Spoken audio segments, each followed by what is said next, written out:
சொன்னா பிம்பமும் டிக்குள்ளார டில இருந்து உங்களுக்குள்ள வர வழிக்கிட்டு போடும். அதுங்களுக்கு கண்ணை ஸ்ட்ரெஸ் பண்ணி போட்டு நாங்கள் அப்படி செய்கிறேன். இதுதான் நாங்கள் ஒரு இயல்பு காட்டில இறுதி பிம்பத்தை டிக்கு வெளியால டியில இருந்து முடிவு விட உருவாக்குறோம். அது நாங்கள் இயல்பான செப்பஞ்சை என்று சொல்றது என்னத்தை என்று சொன்னால், பொருள் இயன்ற வரைக்கும் கிட்ட கொண்டிருக்கும் போகும், அல்லது பிம்பம் இயன்ற வரைக்கும் கிட்ட வந்திருக்கும் போகும். பிம்பம் இயன்ற வரைக்கும் கிட்ட வந்திருக்கும் போகுது என்று சொன்னால் பிம்பம் டி இருக்க வேணும். அதற்குரிய ஒரு பொருள் தூரத்துல நாங்கள் இந்த பொருளை வச்சிருக்கோம். அதாவது டியில பிம்பம் வரக்கூடிய மாதிரியான ஒரு பொருள் தூரத்துல வச்சிருக்கிறோம். இந்த கோணம் நாங்கள் இப்ப இறுதியாக பிம்பத்தை பார்க்கிற கோணம் என்பது ஏன் எங்களுக்கு அங்கே இருந்ததை விட கூட கிடைச்சிருக்கு பாருங்க. ஏற்கனவே நாங்கள் புழங்கின அந்த விஷயம், இந்த கோட்டின் வழியில இந்த புள்ளிகள் பிம்பத்தை எப்போதும் பார்க்க வேண்டியது. பொருள் எங்க கிடந்தாலும் பிரச்சனை இல்லை, இந்த கோட்டின் வழியில அந்த இந்த புள்ளிகள் நாங்கள் பார்ப்போம். எவ்வளவு தூரம் என்பது பொருள் அங்கே இருக்குது, குவித்தூரம் என்னன்றதை பொறுத்து இந்த மாறலாம். அதே மாதிரி இந்த புள்ளி இந்த கோடின் வழியை பார்க்கலாம். நாங்கள் எப்படி இந்த ஒரு கோணத்தை கூட தான் பார்க்கிறோம். எங்களுக்கு இந்த கோணம் வெறுங்கண்ணால பார்க்க கிடைச்ச அந்த கோணத்தை தான் அதிகமாக வரணும் என்று சொன்னால், அங்க பொருள் இருந்த இந்த தூரத்தை விட நாங்கள் இங்க பொருளை பற்றி தூரம் குறைவா இருந்த எந்த அளவு குறைய வருதோ அந்த அளவுக்கு இந்த கோணம் கூடி கொண்டு வரும். அப்ப பொருளை எந்த வரைக்கும் கிட்ட கொண்டு வர வேணும், வில்லைக்கு கிட்ட கொண்டாடுறதன் மூலம் தான் நாங்கள் இந்த கோணத்தை கூட்டி இருக்கிறோம். என்ன சிக்கல்னு சொன்னால், வெறுங்கண்ணால பார்த்துட்டு பொருளை இங்கதான் வச்சு பார்க்கலாம்.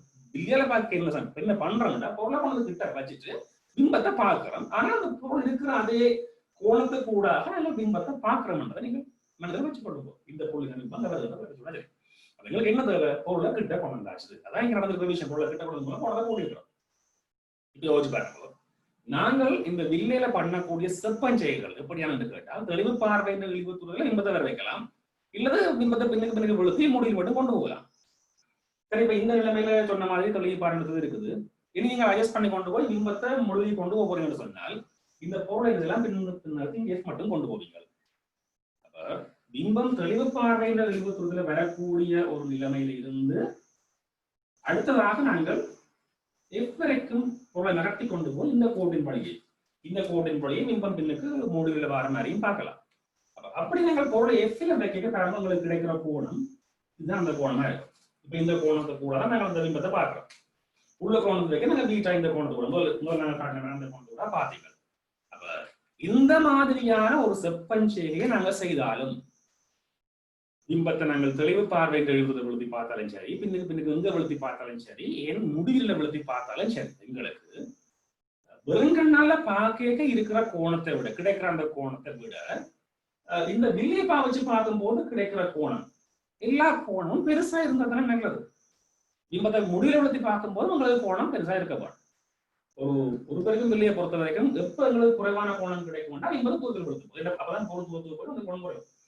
இந்த இடத்துல அதிகபட்சமான கோணம் இப்படித்தான் வரும். அதாவது பிம்பம் தெளிவு பார்வை எழுத்துல விழுத்தக்கூடிய மாதிரி பொருளை கிட்ட கொண்டு மேக்சிமம் கோணம் கிடைக்குது. பிம்பம் நல்லா கிட்ட வந்துட்டு பொருளும் கிட்ட இருக்கு. ரொம்ப தூரத்துக்கு பிம்பம் போகுதுன்னு சொன்னா நாங்கள் எஃப்ல கொண்டா வச்சு பார்க்க வேணும். பிம்பம் முடிவுக்கு போயிட்டது, அப்பதான் எங்களுக்கு ரொம்ப குறைவான கோணம் கிடைக்குது. ஒரு பில்லை நாங்கள் இவ்வளவு கோணத்துக்குள்ள இவ்வளவு ரேஞ்சுக்குள்ள பொருளை அங்க இங்க நகர்த்தி வேற இடத்துல விழுத்தி பார்க்கிறோம். நாங்கள் இங்க கிடைக்கக்கூடிய இந்த கோணம் கட்டாயம் அங்கு வெறும் கண்ணில் கிடைச்ச கோணத்தை விட அதிகமா இருக்க வேணும் என்று சொன்னார். யோசிச்சு பாருங்க, இந்த டி இந்த பெருமானமும் எஃப் இந்த பெருமானம் ஒருவேளை சமனா இருந்து விட்டதுன்னு சொன்னால் நாங்கள் இந்த வில்லையை வச்சுக்கொண்டு எஃப்ல பொருளை வச்சு பார்க்கணும். இந்த தூரம் டி சமன் சொல்லி போட்டீங்களோ, இப்ப என்ன பிரச்சனை, வெறும் கணல பார்க்க என்ன கோணம் கிடைச்சதோ அதே கோணம் இப்போ கிடைக்கும். எஃப்ல பெருமானம் டிக்கு சமனா இருக்கும்னு சொன்னால் வெறுங்கடல பார்க்க என்ன கோணம் கிடைச்சதோ அதே கோணம் இப்ப கிடைக்கும். அப்ப எங்களுக்கு அதுல கோணம் ஒரு பிறகு இல்லாம போயிடுமல்லோ. இதுதான் நாங்க எதுவும் சிக்கல். பிம்பத்தை முடிவில் எழுதி பார்க்கும்போது கோணம் ஒரு பிறகு இல்லாம போயிடும். ஆனா பிம்பத்தை கிட்ட எடுக்கிறதுக்காக பொருளை மேலும் மேலும் கிட்ட எடுத்தோம்னா கோணம் ஒரு பிறகு கூடி கொண்டு வரும். ஓகே தானே? இதை வச்சு நீங்க விளங்கி இருப்பீங்க. ஏன் நாங்கள் குவிய தூரம் டியை விட கூட எடுக்கும். டியை விட கூட தான் கோணம் உரிச்சிருந்து போடும் பிறகு டியை விட கூடின குவிய தூரம் இருக்கும்னு சொன்னால் முடிவில் செப்பன் செய்யும் போது யோசிச்சு பாருங்க, பொருள் இன்னும் கூட தூரம் போயிடும். அங்க வெறுங்கண்ணால பார்வை கிடைக்கிற கோணம் இது சின்ன கோணத்துல கிடைக்கும். பதங்களுக்கு கரைச்சல. நாங்கள் பொதுவா டியை விட கூடின குவிய தூரம் இருக்கிற மாதிரி மில்லி எடுக்கிறீங்க. ஓகே தானே? ஸோ இவ்வளவு விஷயம் விளங்கி இருப்பீங்க. இதை குறிச்சு கொள்ள மாட்டோம். கொஞ்சம் குறிச்சு கொள்ளுங்க. இதை கதிர்வை படங்கள் கொள்ளுங்க. நீங்கள் பின்னுக்கு ஆன்சரை பார்க்கலாம். செய்திகள் படங்களை கொடுக்கலாம், பிரச்சனை இருக்காது.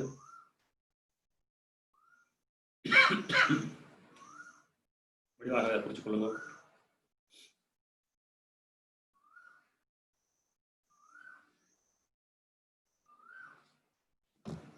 நாங்கள் பார்க்கறதுக்குள்ள 2017ஆம் ஆண்டு எஸ்ஐ கல்வி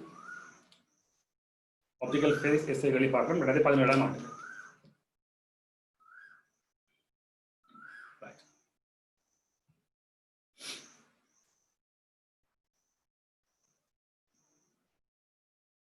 தூரமாக குறிச்சு கொள்ளுங்க. படங்களை கீறி கொள்ளுங்க. அப்புறம் பின்னிக்கிற விடையும் பார்த்து கொள்ளுங்க.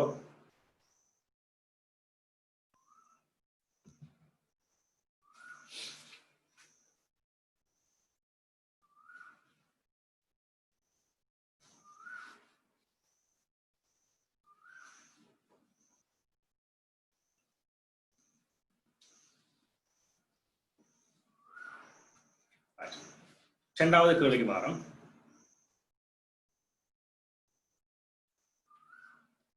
ஒரு எளிய நுணுக்கு காட்டியின் ஏகபரிமாண பெரிதாக்கத்துக்கான ஒரு கோவையை எஃப் கேபிட்டல் டி ஆகியவற்றின் சார்பில் பெற சொல்லி கேட்டிருக்குது.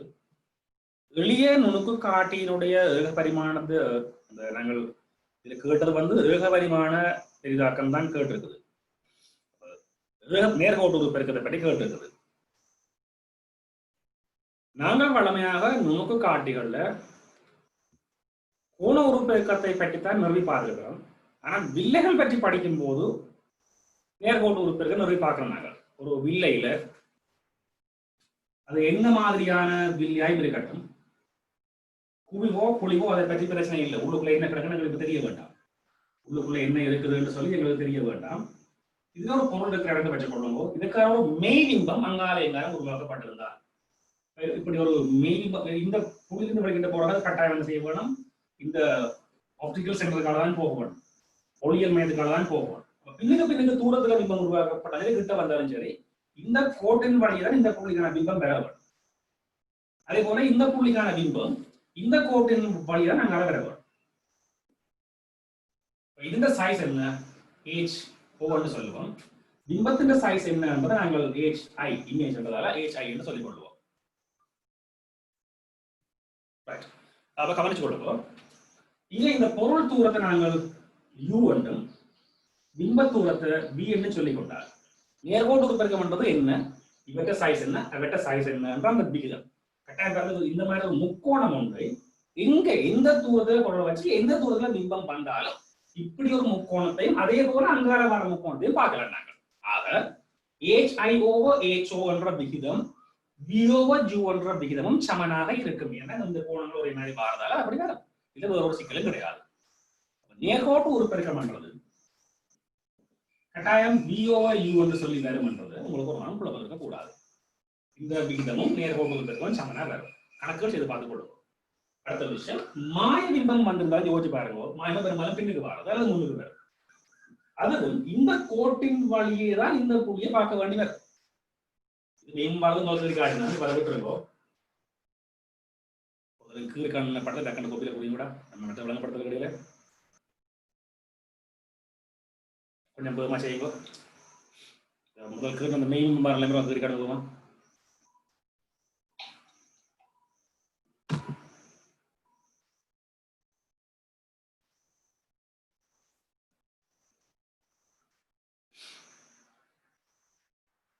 டக்குன்னு கீழ் கொள்ளுங்க.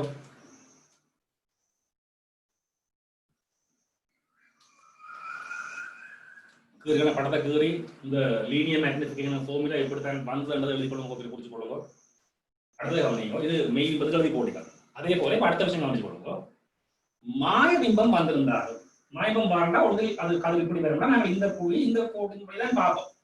உள்ளுக்குள்ள பார்த்தாலும் சரி படியில பார்த்தாலும் சரி இந்த புள்ளிக்கான பிம்பத்தை கதில் இப்படி வாரக்கிறது இந்த கோட்டின் படி தான் பின்னு பார்ப்போம். இதை பார்க்கலாம் பின்னு பார்க்கலாம். அப்ப அங்கே நீங்க திரும்ப என்ன செய்யலாம், ஒரு கூட உள்ளுக்குள்ள பிம்பம் வந்தது இப்படி இப்படி பிம்பம் வந்திருந்தாலும் சரி பாருங்க. அதே போலதான் வரப்போகுது. இது u இது v என்று வந்திருக்கும். இவற்ற சைஸ் என்ன இவற்ற சைஸ் என்ன அந்த திரும்ப v/u சமனாக இருக்கும். பின்னுக்கு வந்தாலும் சரி v/u சமனாக இருக்கும். இது நேர்கோட்டு உருப்பெருக்கம். ஒரு வில்லை பண்ணுகிற நேர்கோட்டு உருப்பெருக்கம். பொருளோட சைஸ் என்னவா இருக்குது, பிம்பத்தின் சைஸ் என்னவா இருக்குன்ற விஷயம் v/u என்ற விகிதத்துக்கு சமனாக இருக்கும். மெய்பிம்பம் பாரநிலைமைகளுக்கும் படத்தை கீறி அதை உணர்ந்து கொள்ளுங்க. மாயபிம்பம் பாரநிலைமைகளையும் சரி, பொருளுக்கு முன்னுக்கு பிம்பம் வந்தாலும் சரி பொருளுக்கு பின்னுக்கு பிம்பம் வந்தாலும் சரி B over G என்ற விகிதமும் HO over HI sorry HI over HO size என்ற விகிதமும் ஒரே மாதிரி இருக்குது. கோண ஒரு பெருக்கத்தை திரும்ப யோசிக்கணும். இதோட ஒப்புடைய கோண ஒரு பெருக்கம் மேலும் சிக்கலான விஷயம். அது கொஞ்சம் இன்னும் கொஞ்சம் வித்தியாசமா இருக்கு. இது நேர்கோட்டு இருக்கு. அப்ப நீங்கள் இப்ப இந்த இடத்துல ஒரு எளிய நோக்கு காட்டிய பாவி கேட்க அதுல வர நேர்கோட்டு உறுப்பினத்தை காணும் வெளிக்கிட்டு இருக்குது. என்ன ஒரு நாள் இதுவரைக்கும் முந்தி ஒரு நாளும் ஒரு எளிய நோக்கு காட்டிலையோ ஒரு கோட்டு உணவு காட்டிலையோ ஏகபரிமாண உறுப்பினர்களை காணும் சொல்லி கேள்வி கேட்டதில்லை. கேள்வி வார இல்லை. ஏன் வார இல்லைன்னா இல்ல நிறைய ஆண்டுல கேட்டு முடிஞ்சுது. கோண உறுப்பதை கேட்டு முடிஞ்சுது. அப்ப எல்லாரும் அதுக்கு அடாப்ட் ஆயிட்டாங்க. கோண உறுப்பதை கணக்கு அடாப்ட் ஆயிட்டாங்க. இந்த கொஞ்சம் இது இருக்கிறாங்க அவ்வளவுதான். அவங்களுக்கு என்ன ஒரு பாசை கேள்வி இருக்கிறார்களுக்கு நீங்க விடாலும் பாசை பெற அந்த கேள்வி கேட்டா இது முழு தெரிஞ்சிருக்கான்னு சொல்லி இது வாக்கு சரிதானே. பாசகர் மட்டும் அப்படியே பாடமாக கொண்டாங்க போறீங்க தானே. தியரியோட விளக்கத்தானே போகணும், படிக்கிற விளக்கத்தானே படிக்கிறது. இது நீங்கள் எடுப்பீங்கள். இதுல ஒரு நாள் பிரச்சனை நினைக்கிறேன். தேகபரிமாண பெருக்கத்துக்கான கோவை எடுக்கிறது கேட்டிருக்குது. அதுல ஒரு விஷயம் எங்களுக்கு தெளிவா சொல்லி நினைக்கிறேன். தெளிவான பிம்பத்தை அந்த கேள்வி இந்த ஆரம்பத்துல பாருங்க ஃபர்ஸ்ட் பார்ட்ல தெளிவு பார்வை என்பது டி உள்ள ஒருவர் எளிய நுணுக்காட்டியை பயன்படுத்தி தெளிவான பிம்பத்தை பார்க்கும் போது உள்ள ஒரு நிலைமைக்கு தான் படம் கேள்வி கேட்டுக்குது. தெளிவான பிம்பத்தை பார்க்கறதுக்கு பிம்பத்தை எங்க விழுத்தையும் தெளிவான பிம்பத்தை பார்க்கலாம். தெளிவான பிம்பத்தை பார்க்கறதுக்கு கட்டாயம் அந்த பிம்பத்தை கொண்டு வந்து நாங்கள் தெளிவு பார்வையை இழிவுத்துவத்துல விழுத்த வேணும்னு சொல்லி இல்லை. எவ்வளவு தூரத்துல பிம்பத்தை விழுத்தையும் தெளிவா பார்க்கலாம். உயர்வான கோணத்தோட பார்க்க வேணும் என்று சொன்னால்தான் பிம்பத்தை இயன்றவரையும் கிட்ட கொண்டு வேண்டி வரும். நாங்கள் ஒரு நுணுக்கு காட்டில இயல்பான செப்பஞ்சை என்று சொல்றது இயன்ற வரைக்கும் அதிகமான கோணத்தை வச்சு பார்க்குது. பின்னத்தை மீன் பண்ணி கொண்டு இந்த வசனம் சொல்லிக்கிறது தெளிவான பிம்பத்தை பார்க்கறதுன்றது தெளிவு பார்வை நெளிவுத்துவதல் பிம்பத்தை விழுத்துறதுன்றதை மறைமுகமா மீன் பண்ணினமா அது செக் பண்ண வேணும். போம் அப்படித்தான் கிடக்கு. கடைசி விடையில வந்து இறுதி பிம்பத்தை தெளிவு பார்வை நெளிவுத்துவதல் விழுத்துற மாதிரி தான் முதலாவது சொல்லி படம் கொடுத்துறாரு. தெளிவான பிம்பத்தை சொல்ற உங்களுக்கு விளங்கி இருக்கும். எங்க பிம்பத்தை விழுத்தினாலும் தெளிவா தான் இருக்கும். அதுல பிரச்சனை இல்லை. ஆக கூடினா கோண ஒரு பெருக்கம் கிடைக்கிறதுக்கு தான் தெளிவு பார்வை விழுத்த வேணும். அடுத்து வளமையாக நாங்கள் நுணுக்கு காட்டில இயல்பான செப்பஞ்சை என்று சொல்றது இதை தெளிவு பார்வை என்று விழுத்துறது அல்லது உயர்வான கோணம் கிடைக்கக்கூடிய நிலைமை தான் நாங்கள் அப்படி சொல்றாங்க. பெரும்பாலும் அந்த சமன்பாடுகள் மட்டும் பாடமாக வந்து இதான் ஞாபகம் வச்சிருக்கேன். டி ஓவர் எஃப்டி பிளஸ் 1 அல்லது டி ஓவர் எஃப்டி இதை மட்டும் தான் வச்சிருக்கேன். விளங்கப்படுத்தினான். அப்ப இதை மட்டும் வச்சுக்கல இந்த கேள்வியை பார்த்த உடனே சில குழந்தை போயிடும். இது என்னது ஏகபரிமாண உறுப்பினர்கள் கேட்டிருக்கு. சிலதை கவனிக்காமலே இது எழுதி போட்டு வந்துடும். இது ஏகபரிமாண உறுப்பினர்கள் நாங்கள் படிச்சது கோண உறுப்பினர்கள் கூட கவனிக்காமல் புது எழுதி போட்டும் வந்துடும். சரிதானே? கவனமா இருந்து கொள்ளுவோம். அப்ப நாங்கள் ஏகபரிமாண உறுப்பினருக்கான கோவை நிறுவ வேணும். ஒரு இடத்துல பொருளை வச்சா பிம்பம் எந்த இடத்துல வருது தொடர்பை பார்த்துக் கொள்ளுவோம். 1 over b minus 1 over u சமன் 1 over f. இந்த சமன்பாட்டை பாவிக்க வேணும். மெய்பிம்பம் உருவாகமாக இருந்தால் ஒரு குவியல் இல்லையில மெய்ப்பொருளுக்கு மெய்பிம்பம் உருவாகமாக இருந்தால் குறிவழக்கின்படி நீங்கள் பழச பாவிச்சாலும் சரி புதுசா பாவிச்சாலும் சரி இந்த எல்லாம் திரும்ப பிளஸ்ஸா மாறி போடும். சமன்பாடு இப்படி மாறி வரும். 1 over v மைனஸ் பிளஸ்ஸா மாறும். சமன் 1 over f வரும். பழைய குறிவழக்கு தான் பெரும்பாலும் பாவிகள் போல கிடக்குது. ஸோ இது இந்த கோவையை வச்சுக்கொண்டு சமன்பாடு முழுக்களை நீங்கள் மேலே பியால பெருக்கி விடுவோம். இதுல 1 2 வந்துடும். இங்க ஒரு பெருக்கம் கொண்டு வரும். அங்கே b over f வரும். ஸோ 1 அங்கே கழிச்சு விடும். நேர்கோட்டு ஒரு பெருக்கம் m லீனியர் மேக்னிஃபிகேஷன் சமன் b over f minus 1 என்று சொல்லுவா. இது பியால பெருக்கும் போது இதே நாங்கள் ஜூவால மேலே இல்லாத இது நாங்கள் சமன்பாட முழுக்களும் பிம்பத்தோடுகளை பெருக்கினாங்க. கரவி ஈடுபட்டு விடுவார் விளங்குதானே சொல்லி அதே போல சமன்பாடு முழுக்களை நாங்கள் ஜூவால பெருக்கி இருந்தால் இந்த இடத்துல தலைகீழா வரும். ஒன்றின் கீழ் வந்து வரும். ஜூவின் வருது தலைகீழான கோண நேர்கோட்டு ஒரு பெருக்கத்தினுடைய தலைகீழ் வருமானம் வந்து இருக்கும். பிளஸ் 1 சமன் u over f இருக்கும். இது நீங்கள் ரீஅரேஞ்ச் பண்ணி கொள்ளுவோம். நேர்கோட்டு ஒரு பெருக்கத்தான கோணம் வந்து வரும். இது எந்த நிலைமைக்கு எழுதியிருக்கிறோம் என்று சொன்னால் ஒரு வில்லையில மெய்ப்பொருளுக்கு குவிவு வில்லையில மெய்ப்பொருளுக்கு மெய்பிம்பம் வார நிலைமைக்கு தான் எழுதியிருப்பார். கேட்டவழிக்கல மெய்ப்பொருள் மெய்பிம்பம் வார நிலைமைக்குரிய சமன்பாடு எழுதி இந்த மாதிரி ஒரு இதை நீங்க ரீஅரேஞ்ச் பண்ணி பார்த்துக்கொள்ளுங்க. ஒரு இது சம்பந்தமா கொஞ்சம் கேள்விகள் செய்து பழகிக் கொள்ளுங்க. ஏற்கனவே நம்ம சொல்லிக்கிறேன், எங்களுக்கு ஹேண்ட் புக் கூட கையில் வச்சுக்கொள்ளுங்க, அப்படி இல்லைன்னா நோட்ஸ் கோப்பிட்ட வச்சுக்கொள்ளுங்க. அதில் இது சம்பந்தமான கேள்விகள் உடனே ரிவைஸ் பண்ணி கொள்ளுங்க. அடுத்த விஷயம், மெய்ப்பொருளுக்கு மாய பிம்பம் வருமாக இருந்தால் பொருளுக்கு பாதிக்கணும் பார்த்துக்கொள்ளுங்க. என்ன மாதிரி பொருளுக்கு பாதிக்கணும் கவனிச்சுக்கொள்ளுங்க. ஒரு மெய்ப்பொருளுக்கு மாய பிம்பம் வரும்னு சொன்னார். இப்ப இந்த மாதிரியான நிலைமை ஒரு கூட்டுணர்வு காட்டில பொருள் வில்லை என்னத்தை பண்ணுது என்றது இந்த வேறு ஒரு மெய்ப்பொருளுக்கு மெய் பிம்பத்தை உருவாக்கி விடுது. கண்வில்லைக்கு என்ன மாதிரி பிரச்சனை அது? இனி இந்த வரப்போற மெய் பிம்பம் என்பது கண்வில்லையை பொறுத்த வரைக்கும் ஒரு மெய்ப்பொருளை போல என்று வழங்கப்படுகிறது. கண்வில் என்ன செய்யும்? இந்த மெய்ப்பொருளுக்கு பின்னுக்கு ஒரு மாய என்பதை உருவாக்குறது. ஒரு தனநூறு காட்டி எளிநூறு காட்டி என்ன செய்யும்? அதுவும் ஒரு மெய்ப்பொருளுக்கு பின்னுக்கு ஒரு மாய என்பதை உருவாக்குறது. மாயபிம்பம் உருவாகும் போது நேர்கோட்டு உருப்பெருக்கம் என்ன மாதிரி இருக்கும் என்றதை பாருங்க. ஒரு குயில் வில்லையில மாயபிம்பம் உருவாகும் போது இதுதான் வில்லை, பொருளை பிள்ளைக்கிறீர்கள். பொருளுக்கு பின்னால்தான் இந்த பிம்பம் வந்திருக்குது. பொருளில் இருந்து கதிர் வில்லையை நோக்கி சென்ற திசை இதுதான். பாருங்கோ, பொருளில இருந்து வில்லையை நோக்கி கதிர் சென்ற திசை இது. பழைய தற்காட்டின் பொருள் வழக்கின் படி கதிர் சென்ற திசையிலேயே தூரங்களை அளந்தால் அது மைனஸ் குறி உடையது. கதிர் சென்ற திசைக்கு எதிர்பக்கமாக நீங்கள் தூரங்களை அளந்தால் அது பிளஸ் குறி உடையது. தூரங்களை ஒளியின் மையத்திலிருந்து அளக்க வேண்டும். அப்ப இந்த பொருள் தூரம் என்ன குறி உடையது? பிளஸ் பெருமானம். பிம்ப தூரம் பாருங்க, அந்த எதிர்பக்கமாக கதிர் போன திசைக்கு எதிர்பக்கமாக தான் நாங்கள் அளக்க வேண்டியது. அப்ப பிம்ப தூரம் என்ன? அதுவும் பிளஸ் பெருமானம், பிளஸ் குறி உடையது. சரி, இது இந்த வில்லையினுடைய குவியத்தூரம் பழைய காட்டின் குறி வழக்கின்படி மைனஸ். ஒரு குவிய வில்லைக்கு பழைய காட்டின் குறி வழக்கின்படி குவியத்தூரம் வந்து மைனஸ் பெருமானம். அப்ப சமன்பாடு 1/v மைனஸ் 1/u. இது பிளஸ் தான், இதுவும் பிளஸ் தான். அந்த மைனஸ் சமன்பாடு உள்ள மைனஸ், இந்த மைனஸ் சமன்பாட்டுல உள்ள மைனஸ் சமன் 1/-f எழுதியிருக்கும். நாங்கள் குறி வழக்கு பாவச்சப்படி எழுதியிருக்கிறோம். இதை வச்சுக்கொண்டு மேல முழுக்க ஜூவால பெருக்குங்கோ. 1/m இது நேர்கோடு கொண்டு வந்துடும். சமன் மேல v-ஆல பெருக்கிறோம்னா மைனஸ் v/f வந்துடும். என்ன அங்கால கொண்டு வாங்க, அதை வந்து இங்கால கூட்டலாம். ஸோ v/f + 1 சமன் நேர்கோடு உருப்பெருக்கம் வந்துடும். அவ்வளவுதான். ஜூவால பெருக்கியும் கோவை எடுக்கலாம். இதுல வந்து இறுதி பிம்பம் எங்க உருவாக்கப்பட்டது சார்பாகவும் குவியத்தூரம் சார்பாகவும் நாங்கள் எடுத்திருக்கோம். நேர்கோடு உருப்பெருக்கம், இது நேர்கோடு உருப்பெருக்கம். கோண உருப்பெருக்கம் வேற பிரச்சனை. படிச்ச விஷயங்களை திரும்ப ரிகவர் பண்ணி கொடுக்கும். கோண உருப்பெருக்கம் அது என்ன கோணங்களை அமைக்கிறது வச்சுக்கொண்டு அது எத்தனை மடங்கு கோணமாக கிடைக்கிறது பார்க்குற விஷயம். இது பொருள் என்ன சைஸ்ல இருக்குது, பிம்பம் என்ன சைஸ்ல இருக்குன்னு பார்க்குற விஷயம், ஒப்பிட்டு பார்க்குற விஷயம். சரி, இந்த விளக்கம் இருக்குது. நீங்கள் இப்படி செய்யுங்கோ, இன்னைக்கு விடையும் பார்த்து கொடுக்க விளக்கம். அடுத்தது பாருங்க, மூன்றாவது கேள்வி. மேலே ஒன்றுல குறிப்பிட்ட அந்த நபர் குவியத்தூரம் 10 சென்டிமீட்டர் உடைய ஒரு மெல்லிய குவியலை பயன்படுத்தி மிகச்சொரிய எழுத்துக்களை வாசிக்கிறார்.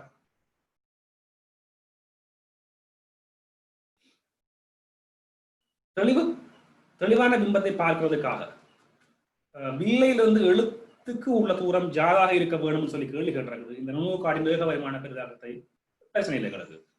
இது இந்த கேள்விக்கு ஆன்சர் பண்றதுல உங்களுக்கு ஒரு சிரமம் கிடையாது. தெளிவான பிம்பத்தை என்று சொல்லி கேட்கிறது அதிகமான கோண உருப்பெருக்கம் கிடைக்கக்கூடிய நிலைமை தான். அப்படி பார்க்கிற போது இறுதி பிம்பத்தை டியில விழுத்தி இருப்பார். அப்ப இந்த மாதிரி பயன்படுத்தியிருப்பார். இறுதி பிம்பம் வந்து டியில வரக்கூடிய மாதிரி வச்சிருந்திருப்பார். இந்த தூரத்தை கணிதம் கேட்டிருக்குது. பில்ல குவித்தூரங்களை தந்திருக்குது. இந்த பிம்ப தூரம் என்னன்னு எங்களுக்கு தெரியும். சோ பொருள் தூரத்தை கணிக்கிறதுக்கு வில்லை சூத்திரம் பாய்ப்பீங்கள் பொருள் தூரத்தை கணிக்கலாம். 1/v - 1/u சமன் 1/f சமன்பாடை பாவிச்சு கொண்டு சரியான குறிவழக்கை பாவிச்சு கொண்டு பொருள் தூரத்தை கணிக்க வேண்டும். ஒரு விஷயம் மனதில் வச்சுக்கொள்ளும், இந்த சமன்பாடுகள் பாவிக்கும் போது பெரும்பாலான ஆட்கள் பிழை வர்ற ஒரு விஷயம் இருக்குது. சில நேரங்கள்ல இந்த வில்லை சூத்திரம் பாவிச்சு ஒரு குறிப்பிட்ட தூரம் பொருள் தூரத்தையோ அல்லது பிம்ப தூரத்தையோ அல்லது பில் ஏதோ ஒன்று கணிக்கிறது இந்த சமன்பாடு பாய்க்கும். சமன்பாட்டை பாவிக்கணும்னு சொன்னா ஏதோ ஒன்று கணிக்கிறதுக்காக தான் பாய்க்கிறோம். சில நேரங்களில் எங்களுக்கு அந்த பொருள் தூரத்துடைய குறி அது நேர் இந்த தற்காட்டின் குறி வழக்கின் படி பல சோபூசோ இந்த குறி வழக்கின் படி பொருள் தூரம் மைனஸ் அல்லது பிளஸ் எங்களுக்கு தெரிஞ்சிருக்கு. பிம்ப தூரம் பிளஸோ மைனஸோ எங்களுக்கு தெரிஞ்சிருக்கு. சேரம் குவிய தூரம் தெரிஞ்சிருக்கு. ஒருவேளை அது உங்களுக்கு மைனஸ் குறி உடையது என்று தெரிஞ்சிருந்தால் சமன்பாடை பாவிச்சு அதை காண்றது. இப்ப நீங்கள் உதாரணத்துக்கு ஒரு குவியவில்லையினுடைய குவிய தூரத்தை கணிக்க வேணும் என்று பிரச்சனை வந்துட்டு. பொருள் தூரம் என்ன, பிம்ப தூரம் என்னன்னு தெரியும். அப்ப உங்களுக்கு விளங்கிட்டது, இது பொருள் தூரம் பிளஸ் பெருமானம், பிம்ப தூரம் மைனஸ் பெருமானம், ஏதோ என்னவெல்லாம் கணக்கட்டும். இது குவியவில்லை என்று உங்களுக்கு தெரிஞ்சு போனதால இந்த குவிய தூரம் மைனஸ் இருக்கு. அப்ப குவிய தூரத்தை கணிக்கிறதுக்காக நீங்க சமன்பாட்டை பாவிக்கிறீங்க. இப்படி எழுதுறீங்க 1/v மைனஸ் 1/u சமன் 1/x வந்து வெளியில வேணும். இதுல பிம்ப தூரத்துக்கு கூறியன்னா இதுல போட்டுக்கொள்ளுவீங்க, பொருள் தூரத்துக்கு கூறியன்னா அதை போட்டுக்கொள்வீங்க. இது பாவத்துக்கு குவியல் உங்களுக்கு தெரியும் தானே. அதனால இந்த குவியவில்லைக்குரிய குவிய தூரம் மைனஸ் பெருமானமானது அந்த மைனஸை கொண்டு வந்து நீங்கள் இந்த இடத்துல போட்டு விட்டால் வார விடை பிள்ளையான விடையா வரும். இது உங்களுக்கு தெரியாது. தெரியாத ஒன்றுக்கு குறியும் தெரியாதுன்னு தான் பெற்றுக்கொள்ளணும். சமன்பாட பாவி கேட்க அங்க உண்மையா இருந்த நிலைமை என்னன்றது எங்களுக்கு தெரியும் என்றதை மறந்து போயிட வேணும். இப்படியான பிள்ளை அதிகமானாக்கள் விடுறது. ஒருவேளை பொருள் தூரம் பிளஸ் மைனஸ் தெரிஞ்சிருக்கு, கொடுத்து மைனஸை போட்டா சில நேரங்களில விடை பெருமானம் சரியா வந்து குறி மாறி வரும், சில நேரங்கள்ல விடையில பெருமானமே மாறி வரும். ஒரு நாளும் எந்த கணியத்தை இந்த சமன்பாடை பாவிச்சு வேர் பண்ணும் போது எந்த கணியத்தை கணிக்கிறதுக்காக சமன்பாடை பாவிக்கிறீங்களோ அந்த கணியத்துக்கு குறி போடக்கூடாது. அது என்ன குறி எடுக்கும்னு உங்களுக்கு தெரிஞ்சிருந்தாலும் சமன்பாடுல போடக்கூடாது. அதை உள்ளபடி பேரா விட்டுற வேணும். விடையில பிளஸ் மைனஸ் வேறு, அந்த பிளஸ் மைனஸை வச்சுக்கொண்டா நீங்க சொல்ல வேணும், ஓ இது மைனஸ் வந்திருக்கு, சோ அது ஒரு குவிவு இல்லை. பொருள் தூரத்தை கணிக்க வலிக்கிறீங்க, பொருள் தூரம் மைனஸ் வந்து இருக்குது, அப்ப இது ஒரு மாய பொருளுக்கான நிலைமை என்று சொல்ல வேணும். ஓகே தானே. சமன்பாடு பாவைக்கு இந்த விதத்துல கவனம் இறந்து கொள்ளுவோம். சில நேரங்கள்ல விடை நேர்குறி மறைக்குறி மட்டும் மாறி வரும். சில நேரங்கள்ல நீங்க அப்படி புரிய தெரியாத கணக்கு புரிய போட்டு விட்டீங்களா இருந்தால் விடையில பெருமானமே மாறி வரும். ஒரு இடத்தை பொறுத்தது. இதுல போட்டா பிரச்சனை வராது, இங்க போட்டா சில இடம் மாறியே வரும், பெருமானமே மாறி வரும். ஒரு நாள் மாறி போட்டுறாதீங்க, தெரிய மாட்டதுக்காண்டி போட்டுறாதீங்க. சரி, இதுல இந்த கேள்விக்கு ஆன்சர் பண்றது பிரச்சனை இல்லை. வீட்டுல சுத்தம் பாவிக்க போறீங்க, குறிவிளக்கு முன்னே சொல்லி போட்டோம். சமன்பாடு எப்படி பாவிக்கிறது இந்த விளக்கத்தையும் வச்சுக்கொண்டு நோட்ஸ் கோப்பி எடுத்து பார்த்து ப்ரிப்பேர் பண்ணி கொள்ளுங்க. பில்ல இந்த குவிய தூரம் தெரியும் தந்திருக்குது 10 சென்டிமீட்டர். இறுதி பிம்பம் டில வரும், டி என்ற அளவு 25 சென்டிமீட்டர். பலமையான ஆக்களுக்கு தெரியுங்களுக்கு இந்த பொருள் தூரத்தை கணிக்க வேணும். அது பிரச்சனை கிடையாது. அந்த நிலைமைக்குரிய ஏக வருமான உறுப்பினர் கேட்டது என்று சொல்லுவீர்கள், அது விளக்கப்பட வேண்டிய அவசியம் இல்லை. அடுத்தது வேற 4வது பாட்டு. ஒரு அரும்பொருட்காட்சியகத்தில் இருக்கிற ஒரு வரலாற்று ஆவணம் பாதுகாக்கப்படுவதற்காக 2 சென்டிமீட்டர் தடிப்புள்ள ஒரு ஊடு காட்டும் கண்ணாடி தட்டை பயன்படுத்தி சட்டமிடப்பட்டுள்ளது. இந்த பொருளை கொண்டு போய் கண்ணாடிக்குள்ள வச்சு அதை சேஃபா வச்சிருக்கணும். கண்ணாடி தட்டினுடைய உள் மேற்பரப்பு ஆவணத்தோட தொடுகையில் இருக்குது. கண்ணாடியின் முருகு சுட்டி வந்து 1.6 என எடுக்கட்டாம். முகப்பு மேற்பரப்பிலிருந்து ஆவணத்தின் தோற்ற அமைவின் தூரத்தை காண்க என்று கேள்விகள். இது மெய்யாளம் தோற்றாளம் சம்பந்தமான கருத்து. இன்றைக்கு தான் நாங்கள் ஃபர்ஸ்ட் டைம் மெய்யாளம் தோற்றாளத்தை பற்றி கதைக்க வாரம். பெரும்பாலும் இந்த மெய்யாளம் தோற்றாளத்தில் ஆக்களுக்கு பிரச்சனைகள் இருக்கிற இல்லை, தெளிவாக இருக்கிறவர்கள். பெரும்பாலான ஆக்கள் அதுல ஒரு குழப்பத்தை வச்சிருக்கிறே இல்லை. இதோட குறிச்சு கொள்ளுங்க. டக்குன்னு சொல்றேன், மெய்யாளம் தோற்றாளத்தை பற்றி டக்குன்னு சின்ன கருத்து சொல்றேன், அது தியரியை மட்டும் சொல்றேன் பாருங்க. இதை குறிச்சு கொள்ளுங்க.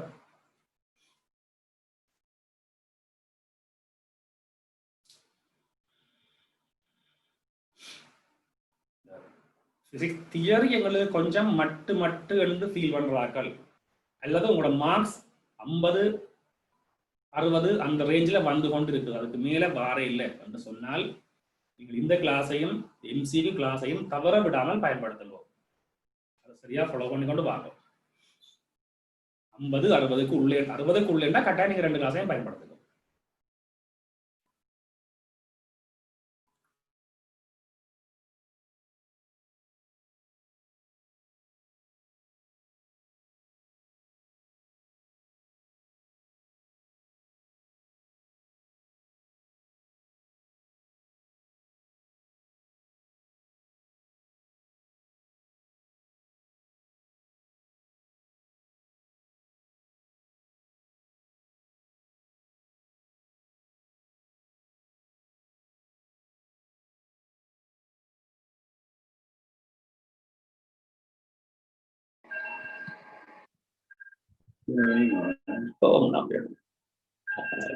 ஸ்பாட்லைட் பண்ணணும்.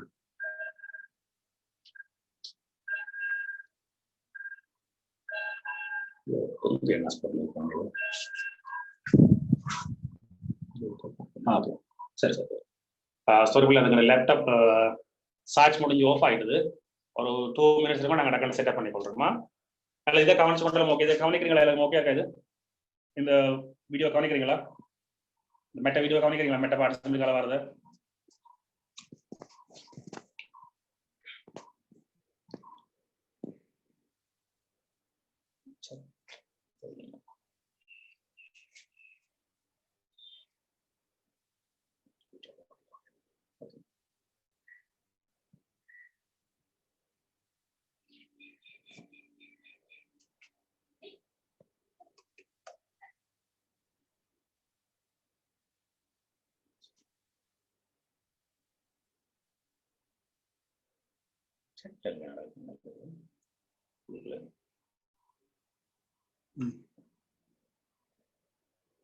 Okay.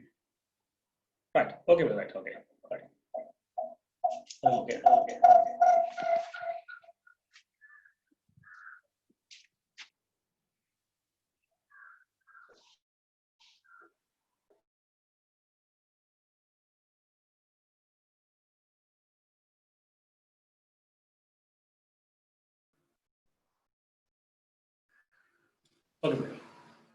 Sorry. அது சார்ஜ் கவனிக்காம இதை குறிச்சு கொண்டிருப்பீங்கள்.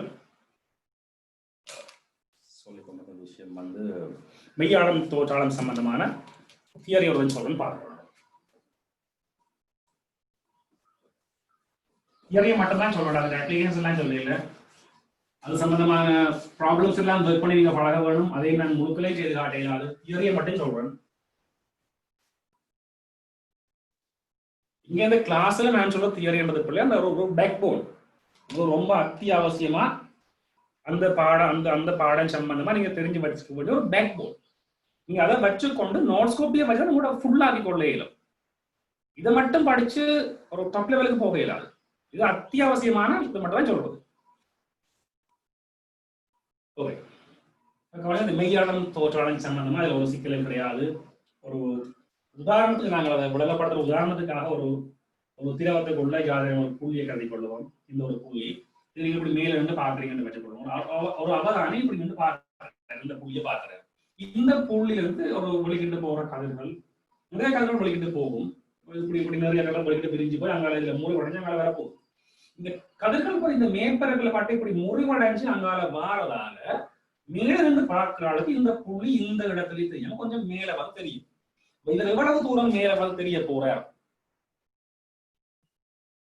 இந்த இடத்துல இருந்து எவ்வளவு தூரம் மேல வந்து தெரிய போறார், நாங்க தோற்ற இடப்பெயர்ச்சி சொல்றோம். இதை நாங்கள் மெய்யாளம்னு சொல்லுவோம், மற்றது தோற்ற ஆழம்னு சொல்லுவோம். இல்ல பாருங்க, இப்படி போற கதிர் இந்த மேற்பரப்பில் மட்டும் அங்காளி பக்கமாக விரிவடைஞ்சால் இந்த புள்ளி கொஞ்சம் மேல வந்து தெரியும். அதுல பாட்டு மற்ற பக்கம் முறிவடைய வேண்டி வந்தால் புள்ளி கீழே வந்து தெரியும். சோ மெய்யாளத்தை விட தோற்றாளம் கூடி இருக்கும். அப்ப இப்படி ரெண்டு நிலைமைகளுக்கும் வாய்ப்பு இருக்குது. புள்ளிய மெய்யாளத்தை விட தோற்றாளம் குறைவா வாரதுக்கும் வாய்ப்பு இருக்குது, தோற்றாளம் கூட வாரதுக்கும் வாய்ப்பு இருக்குது. ஆனால் இப்படி போய் கதிர் விரிவடைய வேணும், அந்த இடத்துல செவ்வண்ணப்பட்டு விலத்தி முடிவடைய வேணும்னு சொன்னால் பொருள் இருக்கிற ஊடகத்தை விட அவதானி இருக்கிற ஊடகம் அலை அடர்த்தி குறைவாக இருக்க வேணும்.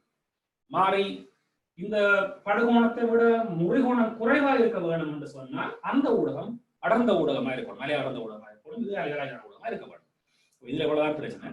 இது நாங்கள் மெய் இந்த புள்ளிக்கு எங்க பிம்பம் தெரியும் என்றதை நிறுவி காட்டுறதுக்காக ரெண்டு கதிர்களை மட்டும் பாவிக்கணும். நாங்கள் வளர்ந்தாங்க மிக மிக அண்மையாக செல்கின்ற கதிர்கள் மட்டும்தான் நாங்கள் கீறிக்கொள்ள வேணும். ஏழும் புலனுடைய காரணம் இப்ப ரெண்டு கதிர்களை கீறி காட்டுறோம்.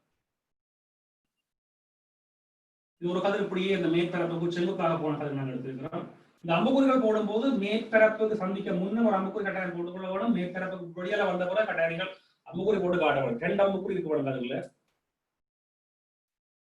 இந்த கோணத்தை நாங்கள் படுகோணம்னு சொல்லுவோம். அதே போல முறுகோணத்தை நாங்கள் இந்த மாதிரி காட்டிக்கிறோம், ஐ ஆர் கண்டு வச்சுக் கொள்வோம். இப்ப நாங்கள் இந்த ரெண்டு கதிரையும் ஒரு கண் வாங்குற தனக்குள்ள வாங்குறன்னு வச்சுக்கொள்வோம். ஒரு கண் தனக்குள்ள வாங்குற. அப்ப இந்த கண்ணுக்கு இந்த கதிர் ரெண்டு எங்க இருந்து வந்ததை போல தெரியும் என்று சொன்னால் இந்த புள்ளியிலிருந்து வந்ததை போல தெரியும். அப்ப கண் என்ன ஃபீல் பண்ணும், இந்த ரெண்டு கதிரும் இங்க இருந்து வலிக்கிட்டு வந்து இப்படி முறிஞ்சு வந்ததல்ல, வந்ததை பார்த்தா கண் ஃபீல் பண்ணும் இங்க இருந்து வந்ததுன்னு சொல்லி. கண்ணுக்கு இந்த இடத்துல பிம்பம் தெரியும் நாங்க சொல்றோம். இதை மட்டும் எங்க மேல வச்சுக்கொள்ள வேணும். எங்களோட கண் மணிக்குள்ள செல்கின்ற கதிரில் காட்டிருக்கிறோம். எங்களோட கண்மணி ஒரு 2 மில்லிமீட்டர் அவ்வளவுதான் அந்த விட்டம் இருக்கும். அப்ப இந்த கதிர்கள் மிக அண்மையாக சென்ற கதிர்கள்.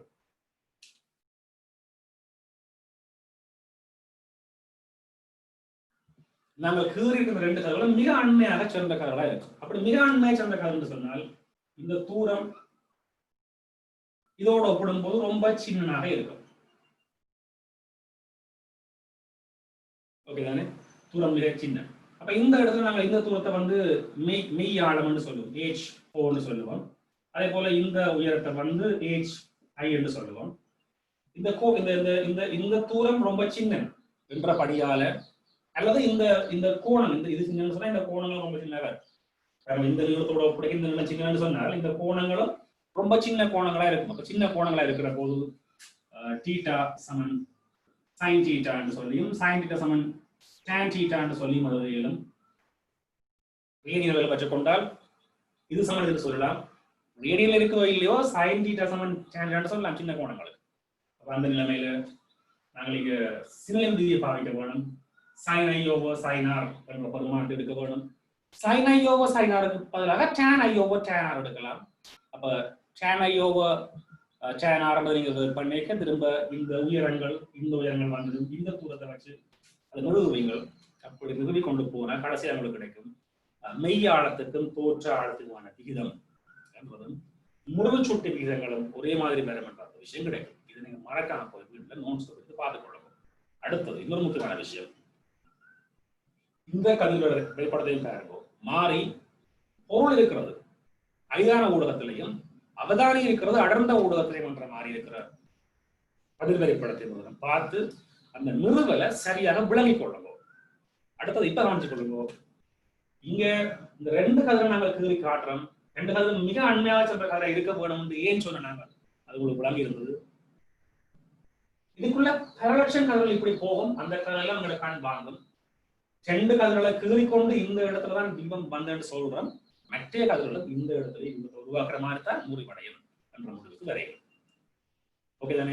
கட்டாயம் முடிவு இந்த நிறுவலை பார்த்து கொண்டு வாங்கும். அடுத்த வகுப்புல நிறுவலை பார்த்து அது சம்பந்தமான கேள்விகளை வெயிட் பண்ணி கொண்டு வாங்கும். ஓகே சரி,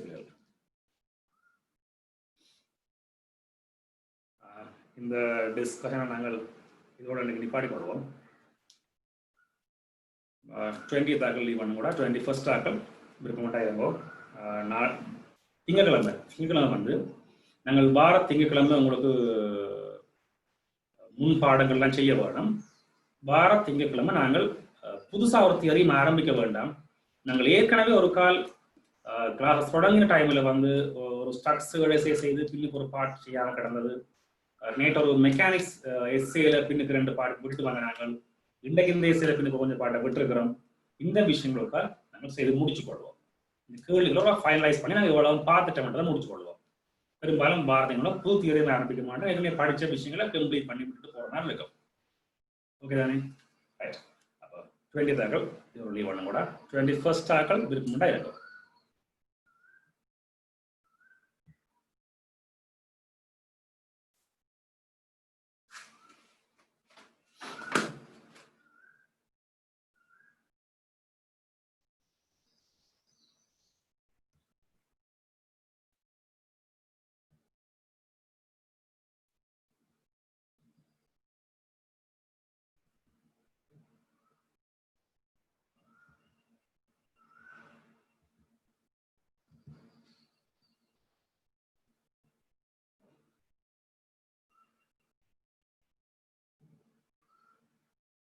Good morning, Kishore Vidar.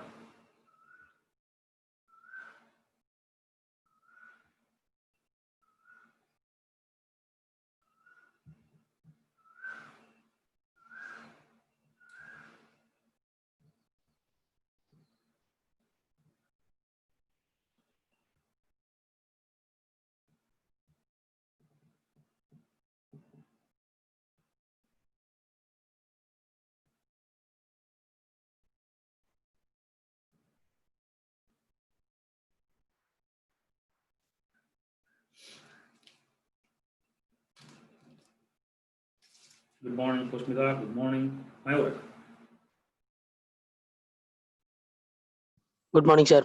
Morning.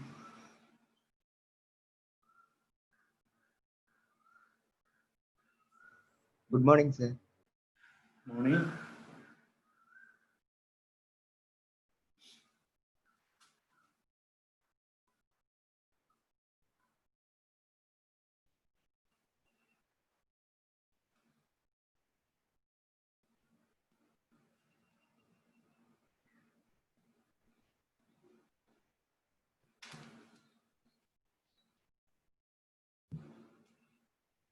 Good morning, player. Take off.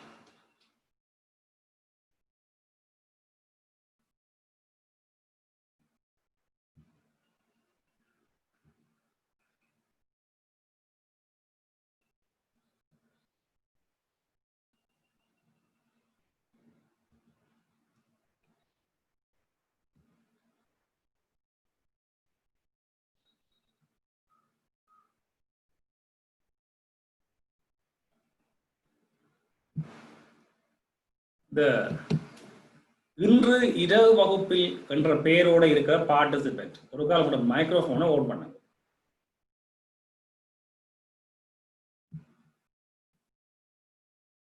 இன்று இரவு வகுப்பில் 8 மணி 9 மணி என்ற பெயரில் இருக்கிற பார்ட்டிசிபென்ட் ஒரு காலோட மைக்ரோஃபோனை ஓன் பண்ணுங்க பார்ப்போம். மார்னிங் பிள்ளைகள், மார்னிங். சாஜி, கௌஷாலினி.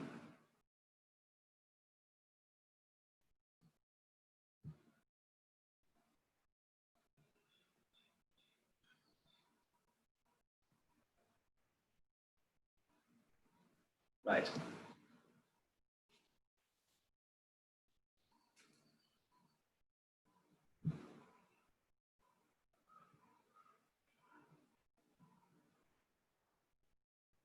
நீங்கள் ஆன் பண்ணுங்களா இல்லை நான் உங்களை ரிமூவ் பண்ணட்டா? இன்று இரவு வகுப்பில் 8 மணி 9 மணி என்ற பெயர்ல இருக்கிற ரினேம் பண்ணி போட்டு கிளாஸுக்கு வந்திருக்கிற ஆள் உங்களோட மைக்ரோஃபோனையும் உங்களோட வீடியோ ஓன் பண்றீங்களா இல்லையா உங்களை நான் ரிமூவ் பண்ணட்டா? மொத்த கட்டாயம் பார்க்க வேணும்.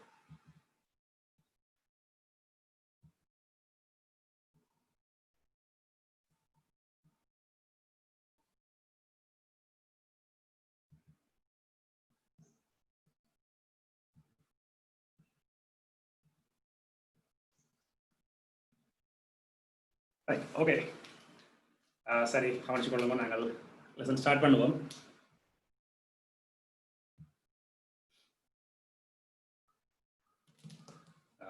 போன வகுப்பில் நாங்கள் ஒரு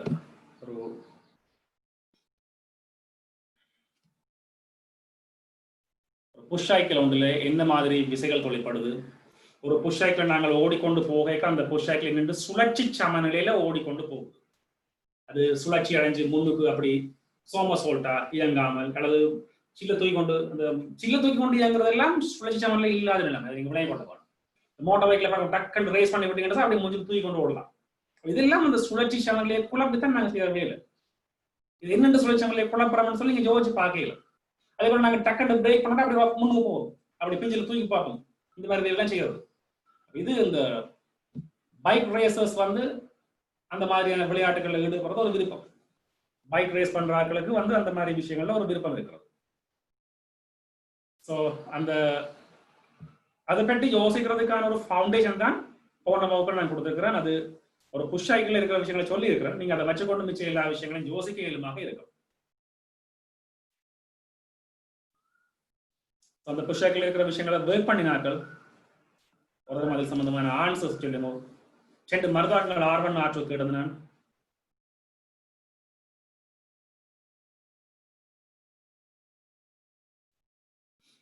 R1 R2 பெருமானங்களை ஒர்க் பண்ணினார்கள். ஒரு தடவை ஆன்சர் சொல்லுங்க.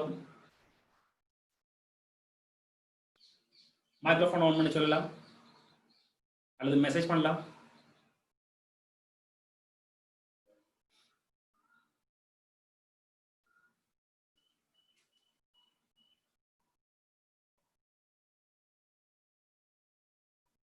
R1 R2 ஒர்க் பண்ணினார்கள்.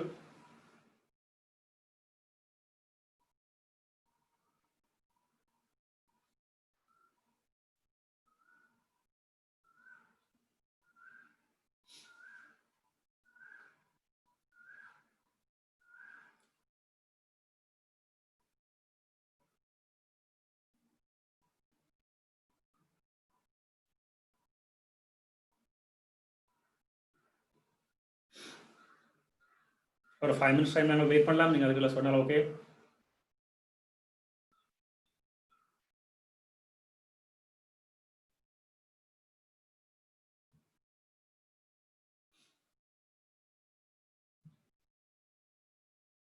அது கஷ்டமாக இருந்தால் யாராவது அந்த கேள்வி கஷ்டம்னு சொல்லி ஃபீல் பண்ணீங்களா? அந்த கேள்வி கஷ்டம்னு சொல்லி யாராவது ஃபீல் பண்ணீங்களா? மைக்ரோஃபோன் ஆன் பண்ணி கதையை கூட சொல்லுங்க. நீங்கள் என்ன ஃபீல் பண்ணுங்கன்னு சொல்லுங்க.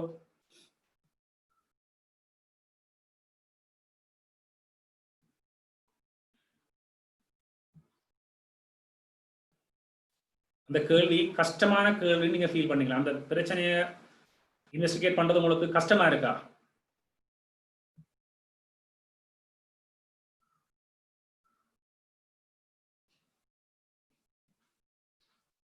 மைக்ரோஃபோன் ஆன் பண்ணி கதைங்களா? ஆன் பண்ணுங்க மைக்ரோஃபோனை. எஸ், மோகன பிரதாப். வேற யாராவது செய்து முடிச்சாக்கள் யாருமே இல்லையா? அதை செய்து முடிச்சாக்கள் யாருமே இல்லையா?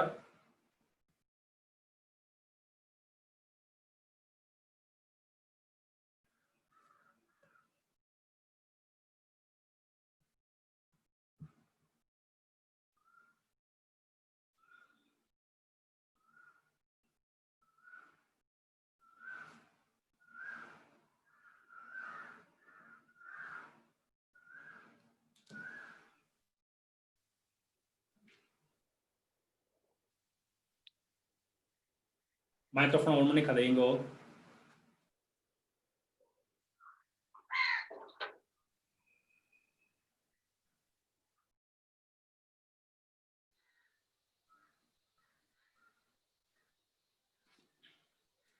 கஷ்டமா இருக்குது. மயூர், வேற யாராவது செய்து முடிச்சிருந்தால்?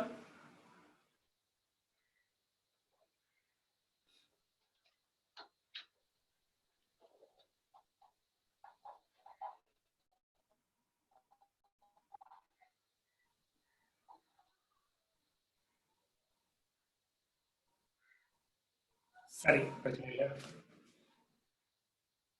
இந்த பாட்டு நானே பாவம் நானே என்ற மாதிரி இருக்கக்கூடாது. பாட்டு நானே இருந்தா பாவம் நீங்களா இருக்க வேணும். படமே நீங்க தான் பாவம்.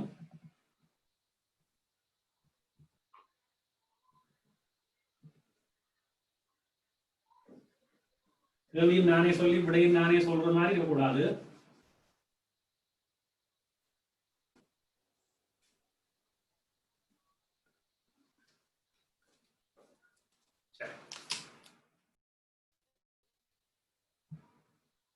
Okay, fine. இந்த பெருமானங்களுடன் டக்குன்னு சொல்ல வேணுமா? நான் படத்தை தேடி போட்டு கேட்குறது நீங்க டக்குன்னு சொல்ல வேணும்.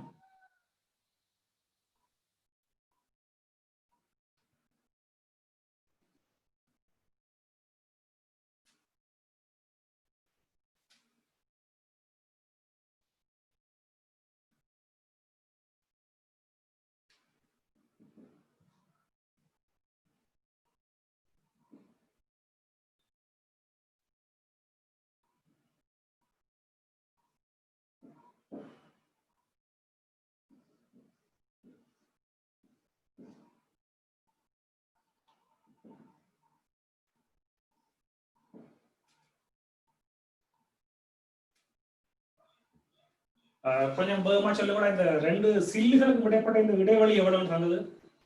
சில்லுகளுக்கு இடைப்பட்ட இடைவெளி எவ்வளவு தந்தது? 1 மீட்டர். சைடா இருக்கு. கேமரா போர்டை ஃபுல்லா காட்டல. ஓ, அந்த கேமரா போர்டை ஃபுல்லா காட்டல தான். நான் அதுக்குள்ள மட்டும் தான் எழுதுவேன். நீங்க பயப்பட வேண்டாம். உங்களுக்கு தெரியக்கூடிய பகுதிக்கு மட்டும் தான் எழுதுவேன். சரிதானே?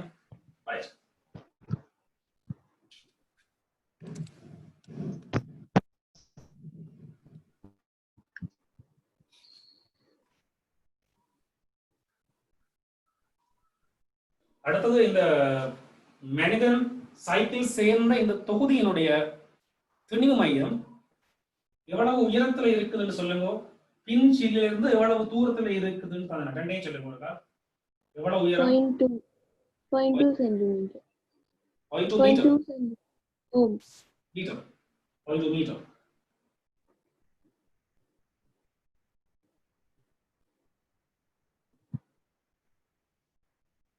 உயரம் எவ்வளவு? இந்த உயரம் எவ்வளவு? 40 சென்டிமீட்டர். இந்த உராய்வு விசைகள் எவ்வளவு சொல்றது? சில்வலுக்கு உராய்வு விசைகள் எவ்வளவு சொல்றது? 1 நியூட்டன். 1 நியூட்டனா? 100 நியூட்டன். 100 நியூட்டன். மூன்றில் 20 நியூட்டன். வலி கொடுக்கிற விசை 80 நியூட்டன். எவ்வளவு உயரம்? 20 சென்டிமீட்டர். இதுல இருந்தா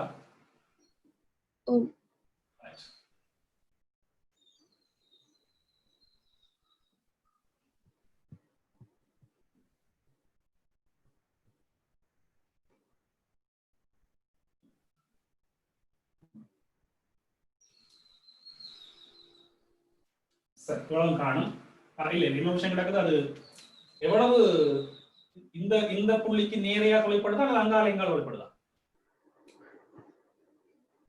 அதாவது முன்னோர் குடிஞ்சிருந்தா ஒரு மாதிரி வரும், பின்னில் நிமிர்ந்திருந்தா வேற மாதிரி வரும்.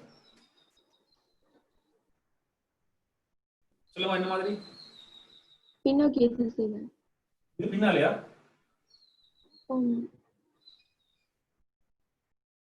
கொஞ்சம் முடியா சொல்லுங்கடா, முடியா பார்த்து சொல்லுங்க.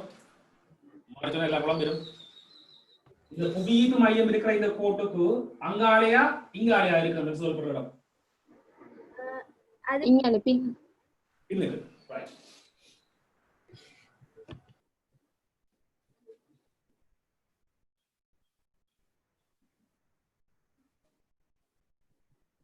எவ்வளவு தூரம் பின்னுக்கு இருக்குது?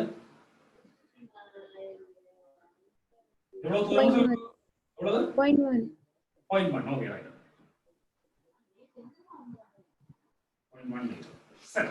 அப்ப எவ்வளவு விஷயம் இது ஒன்றும் பெருசா உங்களுக்கு ஒரு கஷ்டமும் கிடையாது. இங்க இந்த விசைகளை தவிர படிச்சு கொள்ளுங்க. Wiper okay wiper computer photo பாருங்க. சின்ன விஷயம். நாங்க ஒரு சைக்கிள் புஷ் சைக்கிள்ல சரி ஒரு மோட்டார் பைக்ல சரி ஓடுற போது எங்களுக்கு அங்க தொழிற்படக்கூடிய பெரும்பாலான விசைகளை இங்க வடிவாக காட்டி இருக்கிறோம். கொண்டு அந்த தொகுதி அந்த மோட்டார் பைக் அந்த மனிதன் சேர்ந்து அந்த தொகுதியினுடைய திணிவு மையம் எங்க இருக்கும்ன்றது அந்த இடம் சரியா காட்டி இருக்குது. கீழ் சில்லில இருந்து முன் சில்ல இருந்து எவ்வளவு தூரத்துல வருது எல்லாம் வடிவாக காட்டி இருக்குது. இந்த இடத்துல இருந்து கட்டாயம் அதனுடைய நிறை தொலைப்படும். இந்த தொகுதி எவ்வளவு திணிவானதுன்னு சொன்னது 100 கிலோகிராமா? ஒரு சொல்லி கூட 100 கிலோகிராமா? 1 kilo Newton. 1 kilo Newton. 100 kilogram. ஒரு கிலோ நியூட்டன் 1000 நியூட்டன். அப்ப இந்த மொத்த நீர் வந்து 100 கிலோகிராம் வரைக்கும் வரும். சரி இது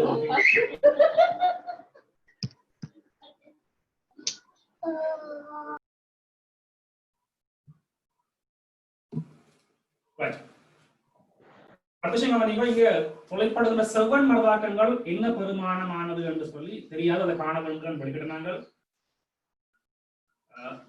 எதை R1 வச்சது முன்சில்லையா பிஞ்சில்லையா? R1 சொன்னது R1 சொன்னது முன்சில்லா பிஞ்சில்லா? முன்சில்லு.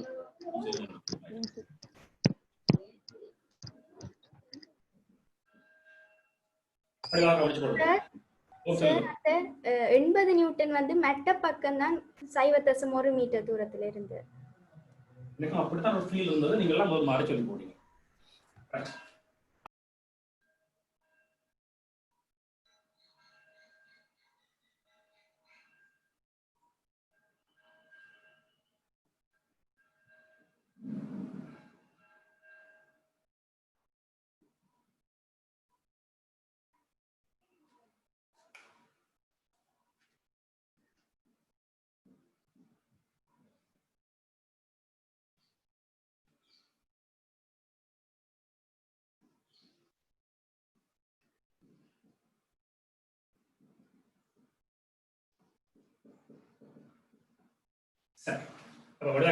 ஒரு சைக்கிள் அல்லது ஒரு மோட்டார் பைக் நாங்கள் ஓடிக்கொண்டு போற போது இந்த மாதிரி இந்த சில்லுகளில் தொலைப்படுற மரதாக்கங்கள் சில்லுல வந்து எப்படி தரையங்களுக்கு செவ்வன் மரதாக்கத்தை கொடுக்கும், என்ன மாதிரி தரையங்களுக்கு உராய்வு விசையை கொடுக்கும், காத்து வந்து எங்களை எப்படி இடிக்கும், எங்களை புவியீர்ப்பு விசை, இந்த மாதிரி விஷயத்தை நாங்கள் வடிவாக குறிச்சிருக்கிறோம். இந்த பைக்குகள் டிசைன் பண்ணிக்க புஷ் சைக்கிள்ஸ் எல்லாம் டிசைனிங் செய்ய இந்த விஷயங்கள் வடிவா கவனிச்சு தான் செய்ய வேணும். இது நாங்கள் என்ன தூரத்துல ஓடக்கூடிய மாதிரி இருக்கும். இந்த பைக்ல ஒரு ஆள் வடிவா ஒரு அவரேஜான ஆள் பைக்ல இருந்து போனா அவர் என்ன மாதிரி குடிஞ்சிருக்க வேண்டி வரும், எப்படி நிமிர்ந்திருக்க வேண்டி வரும், அவர்ல காத்து என்ன விசை கொடுக்க வேண்டி வரும். அப்ப முன்சில்ல பின்சில்ல எப்படி மறுதாக்கங்கள் கிடைக்கக்கூடிய மாதிரி நாங்கள் அந்த இந்த பைக் இந்த சென்ட்ரோ கிராவிட்டியை வச்சுக்கொள்ள வேணும். என்ஜினை கொஞ்சம் முன்னுக்கு எடுத்தோம்னா சென்ட்ரோ கிராவிட்டி முன்னுக்கு, என்ஜினை கொஞ்சம் பின்னுக்கு டிசைன் பண்ணி வச்சோம்னா சென்ட்ரோ கிராவிட்டி பின்னுக்கு வேறு. இந்த விஷயங்கள் எல்லாம் வடிவா கவனிச்சு தான் மோட்டார் பைக்ஸை டிசைன் பண்ண வேணும். ஜப்பான்ல இருந்து வர மோட்டார் பைக்குகளுக்கும் இந்தியாவில இப்ப ஜப்பான் டிசைன் சொல்லிக்கிறோம்.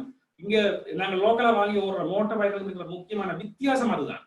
சென்ட்ரோ கிராவிட்டி சரியான இடத்துல இருக்கிறே இல்லை, சீட் வந்து சரியான பொசிஷன்ல இருக்காது, ஹேண்டில் இருக்கிற அந்த அமைப்பு வந்து சரியான அமைப்புல இருக்காது.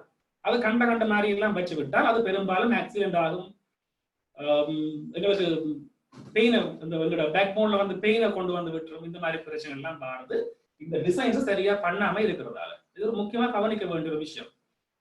எங்க என்ன மாதிரி உராங்கள் தொழிற்படும், எங்க என்ன மாதிரி செவன் மரதாக்கங்கள் வரும். இந்த செவன் மரதாக பெருமானம் எல்லாம் பிரேக் பிடிக்க எல்லாம் எங்களுக்கு தேவைப்படும். 2 சில்ல வார செவன் மரதாக பெருமானங்களாம் சரியான கவனமா இங்க எவ்வளவு வார இங்க எவ்வளவு வாரப்படிவா கவனிச்சு பண்ண வேணும். நாங்கள் ஒருவேளை எங்களுக்கு இந்த பைக்குகள்ல காத்து போயிடுச்சுன்னு சொன்னோம், ஒருவேளை மூஞ்சில்லு காத்து போயிடுச்சுன்னு சொன்னா நாங்க என்ன செய்வோம், பைக்ல அப்படியே ஓரமா பின்னுக்கு தள்ளி போயிருந்தோம், ஹேண்டில் பெல்லுமா பிடிச்சோண்டு ஓடிக்கொண்டு போறது. ஏன்னா அந்த மூஞ்சில வந்து கீழே அமர்ந்துப்படாது, கரையில முட்டா மெதுவா தூக்கி பிடிச்சோண்டு ஓடிக்கொண்டு போகலாம். அப்ப எங்களோட சென்ட்ரோ கிராவிட்டியை பின்னுக்கு கொண்டு போறோம் என்று சொன்னால் மூஞ்சில கிடைக்கிற மருந்தாகத்தை குறைச்சு விடலாம், குறைச்சு போட மெதுவா பிடிச்சு கொண்டு போகலாம். அப்ப இதெல்லாம் இங்க இருக்கிற பிசிக்ஸ் தான். ஏன்னா டெய்லி லைஃப்ல நாங்கள் பாவிக்கிறது எல்லாமே எங்களோட பிசிக்ஸ் தான். இனிமேல் நீங்கள் புஷ் சைக்கிள் ஓடைக்க யோசிக்கணும், நீங்க ஃபீல் பண்ண வேணும் உங்கள எந்த பக்கமா விசை கிடைக்குது, எந்த இடத்துல அவரேஜா விசை கிடைக்கிற மாதிரி இருக்குது, முன்சில் நாங்க கடுமையா விசை கொடுக்குறோமா அல்லது பிஞ்சில கடுமையா விசை கொடுக்குறோமா, இதெல்லாம் ஃபீல் பண்ணி இனிமேல் வாகனங்கள் இது வாகனங்கள் மட்டும் இல்ல ஒவ்வொரு விஷயமும் நீங்க இதே மாதிரி ஃபீல் பண்ணி செய்ய வேணும். இப்ப நாங்கள் பிரச்சனை வருவோம், இந்த மாதிரி ஒரு துணிச்சக்கர வண்டியோ அல்லது ஒரு மோட்டார் பைக்கோ சுழற்சி அடையாமல் நம்ம சொன்னே பிரேக் பிடிச்சோம்னு சொன்னா அப்படியே பிஞ்சில் தூக்கி கொண்டு வரோம், பிஞ்சில் தூக்குறோம்னா சைக்கிள் இப்படி திரும்புது என்ன. அதே போல நான் கடமை டக் அண்ட் எக்ஸ்ப்ளோர் பண்ணணும்னு சொன்னா முன்சில் தூக்க முடியும், முன்சில் தூக்குறப்போ சைக்கிள் அப்படி இன்னொரு பக்கமாக திரும்புது. இப்படி எல்லாம் திரும்பாமல் ஒரு சுழற்சி சமநிலையோட, சுழற்சி அடையாம சைக்கிளை ஓடிக்கொண்டு போறோம்னு சொன்னால் சுழற்சி சமநிலையோட நாங்க ஓடிக்கொண்டு போறோம். இப்படி சுழற்சி சமநிலை ஓடிக்கொண்டு போற போது இங்க விளைவுளாக முறுக்கம் இருக்கக்கூடாது. விளைவு முறுக்கம் என்னென்று இல்லாம இருக்குது. அப்ப விசைகள் தொழிற்படுற இடங்கள் அந்தந்த விசைகளால் உருவாக்கப்படுகிற முறுக்கங்கள் எப்படி சமநிலைப்படுத்தப்பட்டிருக்குது என்பதை பற்றி தான் நாங்கள் யோசிக்க போறோம். இதான் எங்களோட பிரச்சனை. இந்த இடத்துல நாங்கள் ஒரு விஷயம் சொல்லலாம், இந்த சைக்கிளை பொறுத்த வரைக்கும் படியா பார்த்துக் கொள்ளும் சைக்கிள்ல இந்த தொகுதியில கீழ் நோக்கின விசைகள் தொழிற்படுற மாதிரி இருக்குது. கீழ் நோக்கின விசை என்று சொன்னால் இந்த தொகுதியை பிடிச்சு பூமி கீழ் நோக்கி இழுக்கிற விசை இந்த 1 கிலோ நிமிடம். அது இந்த தொகுதியின் மொத்த நிறை எந்த அளவோ அந்த அளவான விசைதான் கீழ் நோக்கி தொழிற்படும்.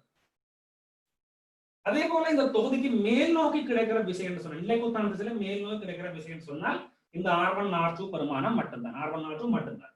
ஆக இந்த 2 விசைகளும் கீழ்நோக்கின விசையை பேலன்ஸ் பண்ணினால்தான் சைக்கிள் மேல பாஞ்சு கொண்டு போகாமல் அல்லது கீழே விழுந்து கொண்டு கீழே புதஞ்சு கொண்டு போகாமல் தரையில ஓடிக்கொண்டு போக முடியும். இது முதலாவது விஷயம்.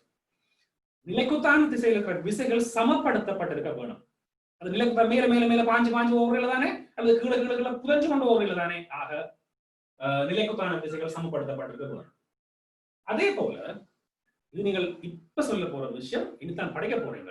நியூட்டனுடைய 2ஆம் விதி படிக்க போறீங்க. தொகுதி 6 முழுகி கொண்டு இயங்குமாக இருந்தால் அந்த இடத்துல என்ன மாதிரி விசைகள் தொழிற்படுறது, விளைவு விசை என்ன மாதிரி வரும் என்ற பிரச்சனை பற்றி பின்னர் படிக்க இருக்கிறீர்கள். இப்ப இந்த இடத்துல ஒரு வாகனம் ஒன்று மாறாத வேகத்தோட ஓடிக்கொண்டு போகமாக இருந்தால் அந்த வாகனத்துல கிடைத்திசையிலையும் விசைகள் சமப்படுத்தப்பட்டிருக்கும். கிடைத்திசையிலையும் விளைவுடான விசை எதுவும் இருக்காது. இந்த இடத்துல பாத்தீங்க, இந்த வாகனத்தை பாத்தீங்கன்னு சொன்னால் கிடைத்திசையில தொழிற்படக்கூடிய மாதிரியான விசைகள் என்னென்னு பார்ப்போம்.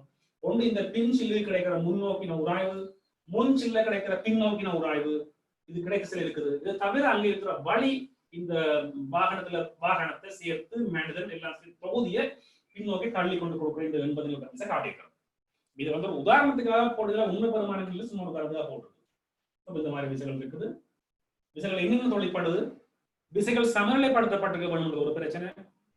இது நிலைக்குத்தான் திசையிலையும் சமநிலை இருக்கிற கிடையான திசையிலையும் மாறா விதத்துல போறாருன்ற படியால விசை சமப்படுத்தப்பட்டிருக்க வேணும். இந்த இடத்துல கிடை திசையில இருக்கிற விசைகள் சமப்படுத்தப்பட்டிருக்க வேணும்ன்றத உங்கள்கிட்ட கேட்கிற மேல கேள்வி கேட்கல. ஏன்னா உங்களுக்கு தெரியாது இது கிடை விசைகள் சமப்படுத்தப்பட்டிருக்க வேணும்ன்றது இப்ப வரைக்கும் உங்களுக்கு தெரியாது. இந்த நியூட்டன் 2ஆம் விதி படிச்சாலும் தெரியுது. அது 6 முடி கொண்டு போன என்ன மாதிரி கேள்வி கேட்கலாம். அதை நீங்க கால்குலேட் பண்ணி சொல்லுவீங்க, அல்ல கொஞ்சம் பழக போறீங்க. இப்ப உங்களுக்கு அதை நான் சொல்லியா கேட்கல. அந்த விஷயம் கேட்கல பாருங்க. இங்க விசைகள் சமப்படக்கூடிய மாதிரி பெருமானது நானே தந்திருக்கிறேன். பின் சில்ல முன்னோக்கி 100 கிடைக்குது, முன் சில்ல பின்னோக்கி 20 கிடைக்குது. அந்த காத்து வந்து பின்னோக்கி தள்ளுது 80. காரணம் பின்னோக்கின விசைகளும் முன்னோக்கின விசைகளும் சமப்படுத்தப்பட்டிருக்குது. 100, 20, 80 சமப்படுத்தப்பட்டிருக்கு. ஆனால் நிலைக்குத்தான திசையில தொழிற்படுகின்ற விசைகள் சமப்படுத்தப்பட வேணும் என்றது நீங்கள் தான் பார்க்க வேணும். ஏன்னா உங்களுக்கு தெரியும் சைக்கிள்னாலும் பறந்து போறையில அல்லது கீழே புரிஞ்சு கொண்டு போறையில. ஆக நிலைக்குத்தான விசைகள் சமப்படுத்தப்பட்டிருக்க வேணும் அப்படின்னு சொன்னார். நிறையும் ஆர்வம் ஆற்றல் பெருமானங்களும் சமப்படுத்தக்கூடிய விசைகளாக இருந்திருக்கும். கீழ் நோக்கின விசையும் மேல் நோக்கின விசையும் பெருமானத்துல சமனாக இருந்திருக்கும். இது ஒரு பிரச்சனை. அடுத்த விஷயம் சைக்கிள் ஓடிக்கொண்டு போய்க்க திரும்பாம ஓடிக்கொண்டு போகும் என்றால் சுழற்சி சமநிலை. இந்த உடலை பொறுத்த வரைக்கும் இந்த உடல் சுழற்சி அடையாம இருக்கிறார் என்று சொன்னால் இந்த உடல்ல இருக்கிற எந்த ஒரு புள்ளியை பற்றியும் உடல் சமநிலை இருக்கு, சுழற்சி சமநிலை இருக்கு. அப்ப எந்த ஒரு புள்ளியை பற்றிய விளைவு முறுக்கமும் பூச்சியமா இருக்க வேணும். இந்த புள்ளியை பற்றி பார்த்தாலும் அங்காலையோ இங்காலையோ திரும்ப இல்லை. இந்த புள்ளியை பற்றி பார்த்தாலும் அங்காலையோ இங்காலையோ திரும்ப இல்லை. இந்த புள்ளியை பற்றி பார்த்தாலும் அங்காலையோ இங்காலையோ திரும்ப இல்லை. எந்த புள்ளியை பார்த்தாலும் இந்த உடல் ஒரு பக்கமாயோ மற்ற பக்கமாயோ சுழற்சி அடையவில்லை. ஆக ஏதாவது ஒரு புள்ளியை பற்றி இப்ப நாங்கள் வேர்க் பண்ணி பார்க்கலாம். நாங்க பண்ண போறது மேத்தமெட்டிக்கல் கால்குலேஷன். இவ்வளவு நேரமும் நாங்கள் கதைச்சது உள்ளுக்கு இருக்கிற பௌதிக கோட்பாடு. இனி பண்ண போறது இங்க இருக்கிற விஷயங்களை மேத்தமெட்டிக்கலா கால்குலேட் பண்ணி பார்க்க போறோம். சரி, இது உலகத்தை நீங்க ஏற்றுக்கொள்றீங்களா? இந்த உடலில நிலைக்குத்தான விசைகள் சமப்படுத்தப்பட்டிருக்க வேணும். தந்த தரவின்படி கிடை விசைகள் சமப்படுத்தப்பட்டுதான் தரப்பட்டு இருக்குது. இந்த உடல் எந்த ஒரு புள்ளியை பற்றியும் சுழற்சி அடையல் என்றபடியாக எந்த ஒரு புள்ளியை பற்றியும் விளைவு முறுக்கமும் பூச்சியமா இருக்க வேணும். இவ்வளவு நீங்க ஏற்றுக்கொள்றீங்களா? ஜஸ்ட் சொல்லணும், விளங்கிருக்கா இல்லையா?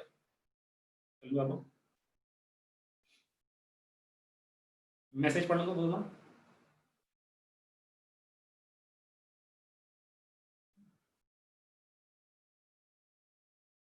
விளங்கின எல்லாரும் ஒருக்கா மெசேஜ் பண்ணுங்க, போதுமா பண்ணுங்க கூட.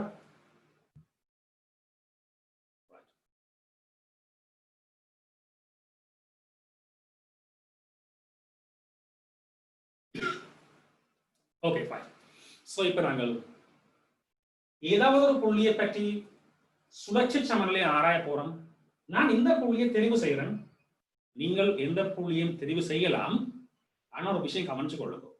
ஒருவேளை நீங்கள் இந்த புள்ளியை தெரிவு செய்திருந்திருந்தால், இந்த புவியீர்ப்பு விசை தொழிற்பட்ட புள்ளி ஈர்ப்பு மையத்தை தெரிவு செய்திருந்தால் ஒரு சிரமம் உங்களுக்கு வரும். இந்த விசை தெரியாத பெருமானம், இது உங்களுக்கு பெருமானம் தெரியாது.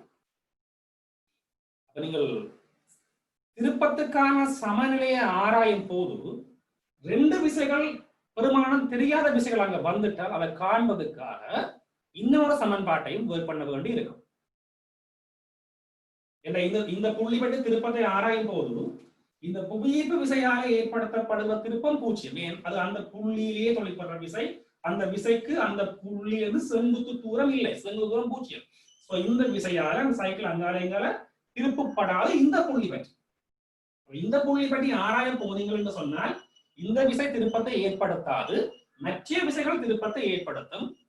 எல்லாத்தின் திருப்பமும் விளைவு பெருமானம் கடைசியா பூஜ்ஜியம் பெறணும். ஆனால் 2 விசைகள் பெருமானம் தெரியாது இருக்கிறதால எங்களுக்கு சிரமமா இருக்கும் கால்குலேட் பண்றதுக்காக. இதுக்கு பதிலாக இந்த புள்ளியை தெரிவு செய்து கொண்டு சைக்கிள் அங்கால இங்கால திரும்பாம இருக்குது என்று சொல்லி வேர் பண்ண போயிருந்தால் எங்களுக்கு இந்த ஆற்றுவோன்ற விசையால திருப்பம் ஏற்படுத்தப்படாது. அப்ப நாங்கள் இதை பற்றி கருதி கொள்ள தேவையில்லை. மற்ற விசைகள் எல்லாத்தாலையும் வார திருப்பம் சமப்படுத்தப்பட்டிருக்க வேணும். இதுக்கு மாறி நீங்கள் இந்த புள்ளியை தெரிவு செய்து வேர் பண்ணி இருந்திருந்தால் R1 என்ற விசையால் திருப்பம் வந்திருக்காது. மற்ற எல்லா விசைகளாலேயும் வார திருப்பங்கள், அங்கால பக்கம் திருப்புற மாதிரி வார திருப்பங்கள், இங்கால பக்கம் வார திருப்பங்கள் எல்லாம் சமப்படுத்தப்பட்டிருக்க வேணும். இவ்வளவு நீங்க வேர் பண்ண போறீங்க. ரொம்ப ஈஸியான விஷயம் படிவாங்க. இப்போ உதாரணத்துக்கு நான் இந்த புள்ளியை பற்றி தான் வேர் பண்ண போறேன்னு சொல்லி போட்டேன். இந்த புள்ளியை நாங்கள் இப்ப எக்ஸ் என்று சொல்லிக் கொள்வோம். அதை எழுதுற படியா பார்த்துக் கொள்ளுங்க. இது ஒரு மேத்தமெட்டிக்கல் கால்குலேஷன் வேற ஒன்றும் இல்லை. ஜஸ்ட் ரொம்ப எளிமையா கால்குலேட் பண்ண போறீங்க. 2x பற்றி சுழற்சி சமநிலை. இந்த சுழற்சி எழுதுற முறையை கொஞ்சம் படிவா நீங்க பார்த்துக்கொள்ளுங்க. எக்ஸாம்ல நீங்கள் இதே மாதிரியான விஷயங்களை ஒர்க் பண்ண வேண்டி வந்தால் இப்ப நான் எழுதி காட்டுற மாதிரி எழுத வேணும். இந்த எக்ஸாம் சிட்டிங் பேட்சாக்களுக்கு எக்ஸாம்ல எப்படி பார்ட் 2 கேள்விகளுக்கு என்ன மாதிரி விடை எழுதி காட்ட வேணும் என்பது ரொம்ப முக்கியமா அதை ஃபோக்கஸ் பண்ணி தான் நாங்கள் இப்ப பேப்பர் கிளாஸ் எழுதி கொடுக்கிறோம். பேப்பர் கிளாஸ் பெரும்பாலும் அந்த விஷயங்களை கழிச்சு கொள்வோம். பௌதிக கோட்பாடுகளை சரியான முறையில விளங்குறதுன்றது ஒரு விஷயம் இருக்குது. மேத்தமெட்டிக்கல் கால்குலேஷன்ஸ் அல்லது ப்ராப்ளம் சால்விங் என்ற அந்த ஸ்கில் உங்கள்கிட்ட இருக்க வேணும். அது ரொம்ப ஃபாஸ்டா நீங்க பண்ணக்கூடிய மாதிரி இருக்க வேணும். அதுக்கு பிரச்சனையை விளங்கி இருக்கிறது நீங்க சால்வ் பண்ற மெத்தட் எல்லாம் வித்தியாசமானது. ஒரு பிரச்சனையை பார்த்த உடனே டக்குன்னு தீர்வு சொல்றதுக்காக டக்குன்னு தீர்வை கண்டுபிடிக்கிறதுக்காக நாங்க எப்படி அதை யோசிக்கிறோம்ன்றது எப்படி அதை அணுகிறோம்ன்றது வித்தியாசமானது. ஆனா இதே விஷயத்த எக்ஸாம்ல பார்ட் 2 கேள்விகள்ல எழுதி இன்னொரு ஆளு காட்ட போறீங்கன்னு சொன்னா நீங்க பிரசன்டேஷன் வந்து பண்றீங்க. அது ஒரு கைண்ட் ஆஃப் ஸ்கிரிப்ட். ஒரு ஸ்கிரிப்ட் எழுதி அவருக்கு கொடுக்குறீங்க. நீங்கள் என்ன எழுதி இருக்கிறீங்க, நீங்க என்ன யோசிக்கிறீங்க, என்ன மாதிரி இந்த பிரச்சனை தீர்த்து கொண்டீங்க என்பதெல்லாம் பார்க்கிற ஆளுக்கு விளங்கக்கூடிய மாதிரி இருக்க வேணும். ஓகே தானே? பார்க்கிற ஆளுக்கு நீங்க என்ன மாதிரி இதை செய்யறீங்கன்றது விளங்கக்கூடிய மாதிரி எழுதணும். அந்த ஸ்கிரிப்ட் எழுதுறதுன்றது முக்கியமான விஷயம். பிசிக்ஸை விளங்கிக் கொள்றதை விட பிரச்சனைகளை வேகமா தீர்த்து கொள்ளக்கூடிய ஆற்றலை எங்கள்கிட்ட வளர்த்து வச்சுக்கிறத விட அதையும் தாண்டி ஸ்கிரிப்ட் எழுதுறதுன்றது முக்கியமான ஒரு விஷயம். பெரும்பாலும் எக்ஸாமுக்கு கிட்ட போற ஆட்களுக்கு அதை கூட கவனிக்கிறது. இது பார்ட் 2ல இந்த மாதிரி வந்து இங்க என்ன மாதிரி ஸ்கிரிப்ட் எழுத வேணும் உங்களுக்கு எல்லாம் விளங்கிடுது. இந்த புள்ளி பற்றி திருப்பம் அந்த திருப்பத்தை அல்லது இந்த திருப்பத்தை ஆராய போறோம். அப்ப சுழற்சி சமநிலைக்கு இந்த புள்ளி பற்றி இந்த சைக்கிள் இந்த பக்கமாக திரும்பல என்று நான் சொல்ல போறேன். இந்த பக்கமாகவோ அல்லது அந்த பக்கமாக திரும்பல என்று இவ்வளவு நேரம் சொல்லிக் கொண்டிருந்தேன். இப்ப இந்த பக்கமாக இது திரும்பேன்னு சொல்ல போறோம். ஓகே தானே? அப்ப புள்ளி எக்ஸ் பற்றி இந்த பக்கமாக திரும்பாமல் சமநிலையில் நிற்கிறார். அப்படி என்றால் இவரை இந்த பக்கமாக திருப்புற விசைகள் தான் அந்த பக்கம் திருப்புறது. அதுக்கு எதிரான கொஞ்சம் விஷயங்களும் கிடக்குது. என்ன மாதிரி எழுத போறோம்னு சொன்ன பாருங்க. சமன் F into D சமன்பாட்டின் மூலம் காணலாம். அதே நேரம் இந்த திசை வழியேயான இப்படி திருப்பது தாளுக்கு உள்நோக்கி வரக்கூடிய முறுக்கம் பூச்சியமாய் வர வேணும். F into D இன் படி கணிக்கிற அந்த முறுக்கங்கள் இந்த சுழி வழியே வர முறுக்கம் பூச்சியமாய் இருக்க வேணும். விளைவுள் முறுக்கம் பூச்சியமாய் இருக்க வேணும். ஓகேதானே? இங்க ரெண்டு விஷயம் சொல்லிதான் படியா பாருங்க. ரெண்டு பிசிக்ஸ் கான்செப்ட் சொல்லி இருக்கிறோம். ஒன்று முறுக்கத்தை F into D என்று கணிக்கலாம் என்று சொல்லியிருக்கிறோம். இரண்டாவது கான்செப்ட் சொல்லி இருக்கிறோம். இங்க இந்த உடல் சமநிலையில் இருக்கிறார் என்ற படியால விளைவுள் முறுக்கம் பூச்சியம் என்று சொல்லி இருக்கிறோம். வேற வேற கான்செப்ட். அது முறுக்கத்தை எப்படி கணிக்க வேணும்னு சொல்ற கான்செப்ட். இது விளைவுள் முறுக்கம் பூச்சியம் என்று சொல்ற கான்செப்ட். அடுத்தது இந்த பிரச்சனையை நான் ஒர்க் பண்ணிட்டு இந்த புள்ளி பற்றித்தான் திருப்பத்தை ஆராய போறேன் என்று சொல்லி பாருங்க. புள்ளி எக்ஸ் பற்றி தெளிவா இல்ல நான் சொல்றேன். என்னென்ன செய்யறோம் படிவா தெளிவா சொல்றேன். பற்றி இவர் அங்காலேயோ இங்காலேயோ சுழற்சி சமநிலை அடையாம நிற்கிறார். சுழற்சி சமல் என்று சொல்லிக்கிறார்கள். இந்த திசை என்னத்துக்காக நாங்கள் போட்டோம் என்று சொன்னால் இனி நாங்கள் இந்த ஸ்கிரிப்ட் எழுதை காட்டைக்குள்ள இந்த பக்கமாக திருப்பக்கூடிய முறுக்கங்களை நேர்குறி உடையதாகவும் எதிர்பக்கமாக திருப்புற முறுக்கங்களை மறைக்குறி உடையதாகவும் எழுத போறோம். அதை அப்படி எழுத போறோம் அப்படி எழுத வேணும்னு சொல்லி விரும்பித்தான் இந்த அம்புக்குறியை இப்படி போட்டு காட்டுகிறேன். இந்த பக்கமா போட்டு காட்ட நாங்க அப்புறம் சொல்லலாம் ட்ரோபார் சமன் பூஜ்ஜியம் என்றால் இப்ப நாங்க சொல்லலாம் இங்காலி பக்கமா வரக்கூடிய முறுக்கங்களை எல்லாம் பிளஸ் பிளஸ் பிளஸ் போடுறது, எதிர்பக்கமா வரக்கூடிய முறுக்கங்களை எல்லாம் மைனஸ் மைனஸ் போடுவோம். போட்டு அதையும் கூட்டி காட்டுவோம். மொத்தம் பூஜ்ஜியம் வந்து வர வேணும். அப்படி இதை எழுதுறதுக்காக வடிவா எழுதி விளங்கப்படுறதுக்காக இப்படி செய்யணும். போன வகுப்புல எல்லாம் இதே மாதிரி விஷயங்களை விளங்கப்படுறதுக்கு ஒரு ரெண்டாயிரம் பிரிச்சு விளங்கப்படுத்துங்க. இங்காலி பக்கம் வார முறுக்கங்களை எல்லாம் தனியா இடத்துல கணிச்சு காட்டியிருப்பேன். மெட்ட பக்கமா வார முறுக்கங்கள் எல்லாம் புறம் போற எடுத்து கணிச்சு காட்டியிருப்பேன். கடை சொல்லியிருப்பேன், ஓ இந்த முறுக்கம் அந்த முறுக்கம் சமனா இருக்குது, அப்ப இந்த இங்காலி பக்கம் திரும்பாது அங்காலி பக்கம் திரும்பாதுன்னு சொன்னாங்க. இந்த எக்ஸாம்பிள் எழுதி காட்டுக்கு நாங்க என்ன சொல்ல பாருங்க. இங்காலி பக்கம் வார முறுக்கங்களை எல்லாம் பிளஸ் பெருமானமா போட்டு காட்டியிருக்கிறோம், எதிர்பக்கம் வார எல்லாம் மைனஸ் பெருமானா போட்டு காட்டி போட்டு கூட்டி விட்டால் பூஜ்ஜியம் பெற வேணும். இந்த மாதிரி எழுதி காட்ட போறோம். இது நாங்க பிரசன்ட் பண்றதே உலக இருக்காது. என்ன மாதிரி எழுத போறோம்? இந்த இதுக்காக இந்த எழுதின ஒவ்வொரு விஷயங்களும் ரொம்ப முக்கியமானது. எந்த புள்ளி பட்டு திருப்பத்தை ஆறாடம் சொல்லி கிடக்குது. 2 பிசிக்ஸ் கான்செப்ட் இங்க இன்ட்ரோடியூஸ் பண்ணியிருக்கிறோம். சுழற்சி சமநிலை சொல்லி இருக்கிறோம். இவ்வளவு விஷயம் விளங்கி இருக்குதா? என்னது எழுதி காட்ட போறோம் விளங்கி இருக்குதா? ஒருத்தர் பதில் ஆன்சர் பண்ண கூட. நாங்கள் இப்ப என்ன எழுத போறோம் விளங்கி இருக்கா? ரைட். Okay right. சோ இத கொஞ்சம் பதில் எழுத போறோம். எழுது. இத வடிவா எழுதி கொள்ளுங்க. இத வடிவா எழுதி கொள்ளுங்க.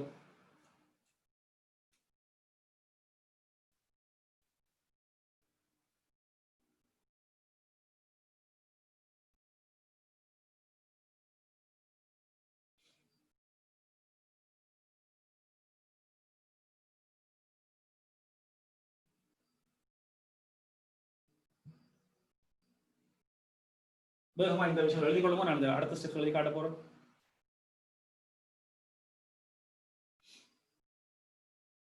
வேகமா எழுதி கொள்ளுங்க. இன்னும் எழுதினாங்க ஒவ்வொரு பாயிண்ட்ஸையும் படிவா எழுதி கொள்ளுங்க. சார் சார் அந்த எழுதுறதுல நாங்க பிளஸ் அதை போட்டு காட்ட தேவையா? அப்ப அந்த வலஞ்சுழி வந்து பிளஸ் போட்டு காட்ட தேவையா? இல்ல வலஞ்சுழியாகத்தான் நாங்கள் செய்ய போறோம் என்று சொன்னாலே அதனுடைய அர்த்தம் வலஞ்சுழியை பிளஸ் வைக்க போறோம்ன்றதுதான். அப்ப நாங்க அந்த வட்டம் போட்டு நடுவில் அந்த கிராஸ் போடுற அதையும் போடலாம்.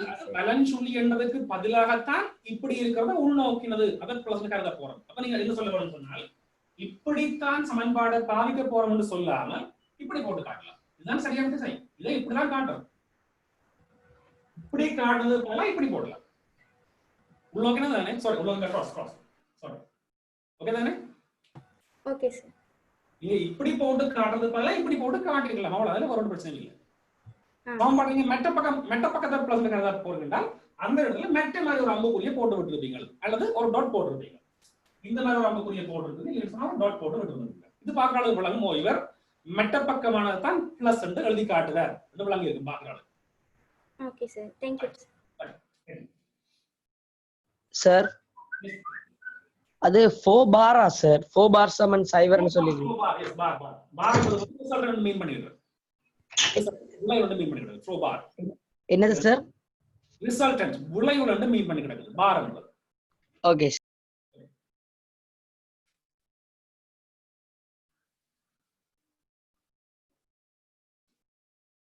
இந்த படம் இதுல இருக்கிறதால எனக்கு கொஞ்சம் எழுதுற சிரமமா இருக்கும். ஸோ நான் அங்கே நீங்க அட்ஜஸ்ட் பண்ணி எழுத வேண்டி இருக்கும். நீங்க அதை வடிவா பார்த்து நீட்டா எழுதி கொள்ளுங்க. ஸோ இப்ப நாங்கள் இந்த புள்ளி பற்றி இங்காலி பக்கம் வரக்கூடிய முறுக்கங்களை எல்லாம் முதல்ல அடையாளம் காணும். நீங்கள் சொல்லுங்க எந்தெந்த விசைகளால இந்த புள்ளி பற்றி இவர் இந்த பக்கமாக திரும்ப வேண்டி ஏற்படும் என்று சொல்லுங்க.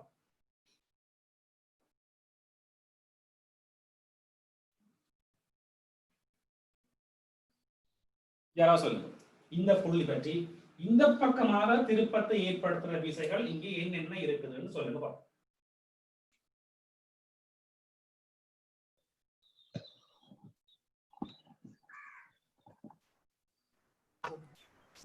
அந்த புவியீர்ப்பு மையத்தால அந்த வெயிட் அதுல தாக்குற வெயிட் இந்த பக்கமா திருப்பத்தை ஏற்படுத்தும். வேற அந்த 20 நியூட்டன். 20 நியூட்டன். வேற யாராவது? இங்க இந்த புள்ளி பற்றி இந்த பக்கமாக திருப்பத்தை ஏற்படுத்துறதுக்கு இந்த 20 நியூட்டனோ இந்த 100 நியூட்டனோ எந்த ஒரு பங்களிப்பையும் செய்யாது. ஓகேதானே? ஏன்னு சொன்னால் அந்த புள்ளியை இணைக்கிற அந்த கோட்டின் வழியே தான் 20 100 தொழில்படும். இந்த விசைகளுக்கு இந்த விசையுடைய தாக்க கோடு இந்த புள்ளி கூடாகவே செல்றதால இந்த புள்ளியில இருந்து செங்குத்து தூரம் இல்லை. ஓகே, சோ அந்த விசைகளால இந்த புள்ளி பற்றி திருப்பம் ஏற்படுத்தப்படாது. அடுத்த விஷயம், இந்த ஒரு விசை மட்டும்தான் இந்த பக்கமாக திருப்பத்தை ஏற்படுத்துற மாதிரி கிடக்குது. இந்த R2 என்ற விசையாலே இந்த புள்ளி பற்றி திருப்பம் இல்லை. அப்போ ஒரே ஒரு விசை இந்த 1 கிலோ நியூட்டன் இந்த பக்கம் திருப்பத்தை ஏற்படுத்த போகுது. எவ்வளவு செங்குத்து தூரம்? தசம் 2. அடுத்த விஷயத்துக்கு வாங்க. இந்த புள்ளி பற்றி மற்ற பக்கமா திருப்பத்தை ஏற்படுத்த போறது யார் யார் சொல்லுங்க பாப்போம். R1 மற்றது மற்றது 80 நியூட்டன். கேட்டியா R1 என்ற விசை மெட்ட பக்கமா திருப்பும், இந்த 80 நியூட்டன் விசையும் அதே பக்கமா திருப்ப போகுது. இது நாங்கள் முதல் சொன்னதுக்கு எதிர் பக்கமா வாழ்ந்திருக்கோம். இதை விட வேறு எந்த விசையும் இல்லை. ஆக இதுல நாங்கள் எழுத வேண்டும் இப்ப பிளஸ் பெருமானமானதாக 1 கிலோ நியூட்டன் 1000 தர தூரம் தசம் 2 இது இந்த பக்கமாக ஏற்படுத்தப்படுற முறுக்கம் பிளஸ் குறியுடையதாக வச்சிருக்கிறோம். மற்றதெல்லாம் நாங்கள் மைனஸ் என்று எழுத வேணும். மைனஸ் R1 பெருமானம் எங்களுக்கு தெரியாது, ஆனால் அந்த விசை இங்க இருந்து 1 மீட்டர் தூரத்துல இருக்கிறபடியால அதனால ஏற்படுத்தப்படும் திருப்பம் R1 தர 1 என்று இருக்க வேணும். மைனஸ் காட்டுக்கு பின்ன கேமரா அங்க இருக்கும். அடுத்தது இன்னொரு முறுக்கம் அதே போலவே இருக்குது. இந்த 80 நியூட்டனால மாறது அந்த விசை இந்த புள்ளியிலிருந்து தாக்கக்கோடு விசையின் தாக்கக்கோடு இதுதான் விசையின் தாக்கக்கோடு அல்லது விசையின் தாக்கக்கோடு சுழல் புள்ளி செங்குத்து தூரம். என்ன செங்குத்து தூரம் இது சொல்ல கூடாது. இது எவ்வளவு செங்குத்து தூரம் இருக்குது? கரெக்டா வந்துருக்கிறது 60 சென்டிமீட்டர். மொத்தமாக வருமா? அப்படின்னா அது மொத்தம் சமையல் இங்க 40 இருக்கு, அங்க 60. ஓகே மொத்தம் 60 சென்டிமீட்டர். ஓகே அது முதல்ல தரது. சோ இந்த 80 நியூட்டனால இப்படி எதிர்பக்கமாக வார திருப்பம் அது எவ்வளவு, அதை நாங்கள் மைனஸ் போட வேணும். 80 தர 60 சென்டிமீட்டர் போடுற கூடாது. இங்க தசம் 2 மீட்டர் போட்டுக்கிறோம், இங்க 1 மீட்டர் போட்டுக்கிறோம். சோ அங்கால வாரதை நாங்கள் மீட்டர்ல மாத்தி போட வேணும். 60 சென்டிமீட்டர்ன்றது தசம் 6 மீட்டர் என்று போட்டுக்க வேணும். இவ்வளவுத்தினுடைய கூட்டுத்தொகை 0 இருக்கும். என்ன அர்த்தம்? இவ்வளவும் இந்த பக்கம் வாரது, அது அவ்வளவு எதிர்பக்கம் வாரது, எல்லாத்தையும் கூட்டினா 0 என்று வந்திருக்கும். சோ இது சமன் 0. இதுதான் முதலாவது வேலை. இதை நீங்கள் ஒர்க் பண்ணினால் R1 பெருமானம் கிடைக்கும். எவ்வளவு சொல்லுமா? கணிச்சல் போதுமா? கொஞ்சம் பெருமா சொல்லுங்க. R1 பெருமானம் எவ்வளவு கிடைக்கும் சொல்லி 152 நியூட்டன். 52 நியூட்டனா? 152. தசம் 6 எப்படி வந்தது? தசம் 6 என்றது 60 சென்டிமீட்டர் தசம் 6 போடுது.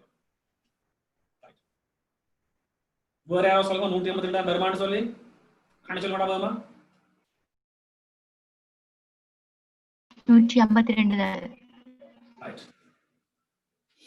சோ நான் நம்பிக்கொண்டு அப்படியே போட்டுக்கொள்றேன். 152 நியூட்டன். ஓகே அடுத்த விஷயம் கவனிங்க. பின்சில்லை பற்றி யோசிப்போம். இப்ப இதை நாங்கள் ஒர்க் பண்றோம். இந்த பின்சில்ல கிடைச்ச இந்த மருதாக்கத்தை கண்டுபிடிக்கிறதுக்கு நாங்கள் திரும்ப ஒரு தரம் சுழற்சி சமநிலையை ஆராய வேண்டியது இல்லை. ஒருவேளை சுழற்சி சமநிலையை ஆராய்ந்து கொண்டுதான் R1 R2 கண்டுபிடிக்க வேண்டும் என்றால் இந்த புள்ளி பற்றி ஆராயலாம். இந்த புள்ளி பற்றி இங்காலி பக்கமாக யாரெல்லாம் முருகன் கொடுக்கலாம், மெட்ட பக்கமாக யாரெல்லாம் முருகன் கொடுக்கணும் பார்த்தோம்னா இவர் மெட்ட பக்கமாக கொடுக்குற மாதிரி வருவார். அது நாங்கள் செய்த போல இது இந்த புள்ளிக்கு செய்தோம்னா R2 காணலாம். ஆனா அதை விட சுகமான வழி ஒன்று இருக்குது. எங்களுக்கு தெரியும், இந்த தொகுதி நிலைக்குத்தான சமநிலையில உள்ளபடியால கீழ் நோக்கி தொழிற்படுற விசை 1000, மேல் நோக்கி தொழிற்படுற விசை இந்த R1 R2 மட்டும்தான். அதுல R1 என்ற பெருமானம் 182 கிடக்குது. கீழ் நோக்கி தொழிற்படுறது 1000. சோ மொத்தமா மேல் நோக்கி தொழிற்படுறது 1000 இருக்க வேணும். R1 என்ற பெருமானம் 182 இருக்கிறபடியால R2 என்ற பெருமானம் 848 இருக்க வேணும். R2 சமம் 848 நியூட்டனாக இருக்க வேணும். இப்படி சும்மாவே நீங்க சொல்லி போட்டு போகலாம். பார்த்துடன் சொல்லுவீங்க. சரி, இது என்ன எழுதி காட்டியிருப்பீங்க. இது எழுத வேணும்னு சொன்னா இப்படித்தான் நீங்க எழுதிக்க வேணும். அப்படியே பார்த்து கொடுங்க. இதே விஷயம் எழுதி காட்டணும் பாருங்க. தொகுதியின் நிலைக்குத்தான சமநிலைக்கு. ஓகே தானே? இது சுழற்சி சமநிலை அம்புக்குறி நேர்கோடு மாதிரி போட்டுருக்கு. முன்னாடி வளைச்சு போட்டுருந்தாங்க. அதுக்கு அர்த்தம் என்ன? இந்த பக்கமா சுழற்சி அடையாமல் சமநிலை சொன்னாங்க. இது நேர்கோடு மாதிரி போட்டுருக்காங்க. அப்ப இது நேர்கோடாக மேல போகல கீழே வரையில அந்த சமநிலைக்கு மேல் நோக்கின விசைகள் அதான் பிளஸ் பண்ணுறாங்க. நான் மேல் நோக்கி அம்புக்குறி போட்டபடியால மேல் நோக்கின விசைகளை பிளஸ் போட வேணும். சமநிலைக்கு F பார் சமன் 0, உள்ள விசை 0 இருக்க வேணும். மேல் நோக்கின விசைகள் R1 பிளஸ் R2 சமன் போடக்கூடாது. இது ரெண்டும் மேல் நோக்கின விசை பிளஸ். அப்ப கீழ் நோக்கின விசை என்ன? மைனஸ் 1000 சமன் 0 என்று சொல்லி எழுதிருப்பீங்க. ஓகே தானே? R1 பிளஸ் R2 மைனஸ் 1000 சமன் 0 என்று சொல்லி எழுதிருப்பீங்க. இது நீங்க சுருக்கினீங்கன்னு சொன்னா R2 இந்த பெருமானம் 848 கிடைக்கும். இது quite simple. அல்லது நீங்க இந்த புள்ளி போய் திருப்பத்தை பண்ணி கொண்டு மாற்றுவது கண்டிருக்கலாம். சரிதானே? இவ்வளவு விஷயம் விளங்கி இருக்குது. ஒரு சின்ன விஷயம் வந்து பாருங்க, இந்த முன்சில்ல கிடைக்கிற மருதாக்கம் குறைவா கிடக்குது, பின்சில்ல கிடைக்கிற மருதாக்கம் கூடவா கிடக்குது. அப்ப பின்சில்ல கூடின அமுக்கம் இருக்க வேணும், காத்து கொஞ்சம் கூட அமுக்கத்தில் அடிச்சு வைக்க வேணும். முன்சில்ல அப்படி செய்யறே இல்லை. பெரும்பாலும் எங்களோட வாகனங்கள்ல முன் டயர் பழுதா போறது குறைவு, பின் டயர் தான் பழுதா போகும். டக்குனு வேகமா பழுதா போறது பின் டயரா இருக்கு. எங்களுக்கு முன் டயர் தான் காத்து போச்சுது, பழுதா போச்சுது, இப்போ அது வந்தா நாங்க என்ன செய்யறோம்னா அதுக்கு புது டயர் மாத்தேக்க ஒரு சின்ன வேலை செய்வோம். அந்த புது டயரை கொண்ட பின்னுக்கு போட்டுட்டு பின்னுக்கு காட்டி முன்னுக்கு போட்டு வரும். அது கொஞ்சம் காலம் பிறகு ஓடி அதுக்கு தேஞ்சா பிறகு மாத்துறது. இதெல்லாம் நீங்க டெய்லி லைஃப்ல பாக்குறது. பின் டயர்ல கூட அமுக்கம் இருக்க வேணும், என்னத்துக்காக விளங்கிருக்கீங்க. ஆனால் மற்ற கார்கள்ல பாத்தீங்கன்னா அல்லது வேன்ல பாத்தீங்கன்னா அந்த மாதிரி செய்யறது இல்லைங்க. 4 சில்லையும் ஒரே மாதிரி அமுக்கத்தில் அடிக்கிறோம். வாகனங்கள் மோட்டார் பைக்குகளுக்கு மட்டும்தான் நாங்கள் மாறி முன்னுக்கு குறைவானதாகவும் பின்னுக்கு கூடவானதாகவும் பண்றோம். என்ன காரணம் என்றால் அந்த திணிவு மையம் பெரும்பாலும் பின் சில்லை ஆண்டித்தான் இருக்கு, முன்சில்லை ஆண்டி வைக்கிறீர்கள். இதை பற்றி நீங்கள் சுழற்சியங்கள் படிக்கையும் கொஞ்சம் கூட பண்ணுவீங்க. இப்ப இந்த ஐடியா ஒரு சும்மா சின்ன ஒரு இன்ட்ரடக்ஷன். ஓகே தானே? படிவா குறிச்சு கொள்ளுங்க கோப்பில. இது விதமா குறிச்சு கொள்ளுங்க.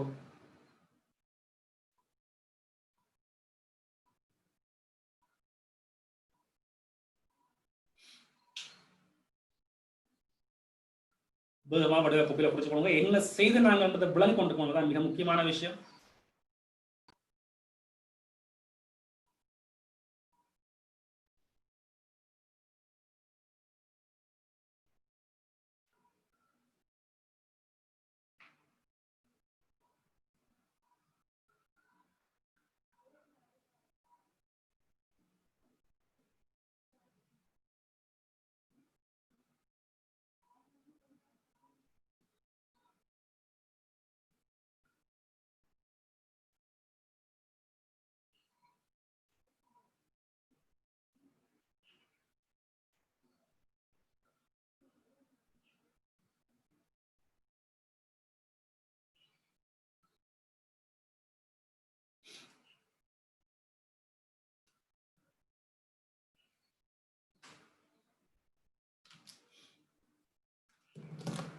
சார், யா, அந்த R1 காண்றதற்கு திருப்பி சொல்ல முடியுமா?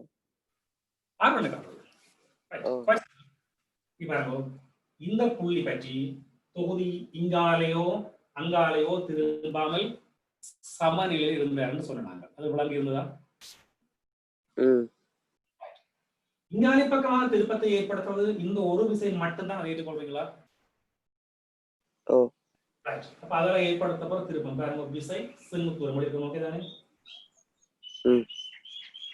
மற்ற பக்கமாக ஏற்படுத்தப்பட திருப்பங்கள் R1 ஆலயம் இந்த 80 மட்டும்தான் ஏற்படுத்தப்படும், இந்த விசைகளாக இல்லை. அது விளங்கி கொண்டீங்களா? மற்ற பக்கமாக ஏற்படுத்த திருப்பங்களை மைனஸ் பெருமானமா போடுறோம். விளங்கி இருக்குதா? எல்லாத்தையும் கூட பூச்சியம் வருது முழுக்கம். ஆற்றுவ காண்றதுக்காக நேர்கோட்டு இயக்கத்துக்கான சமநிலை என்று சொல்லி கலைக்கிறோம். Thank you sir. தேங்க்யூ.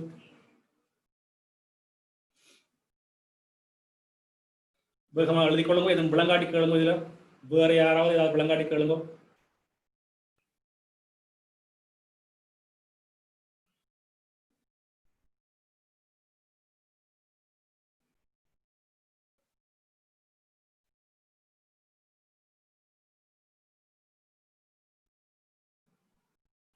எல்லாருக்கும் விளங்கி இருக்கா? கால்குலேட் பண்ணது முதல் சொன்ன பிசிக்ஸ் கான்செப்ட்ஸ் எல்லாருக்கும் விளங்கி இருக்கா?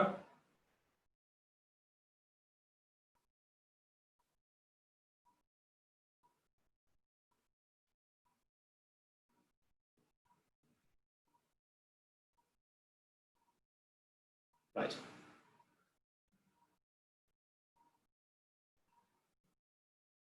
Okay, fine.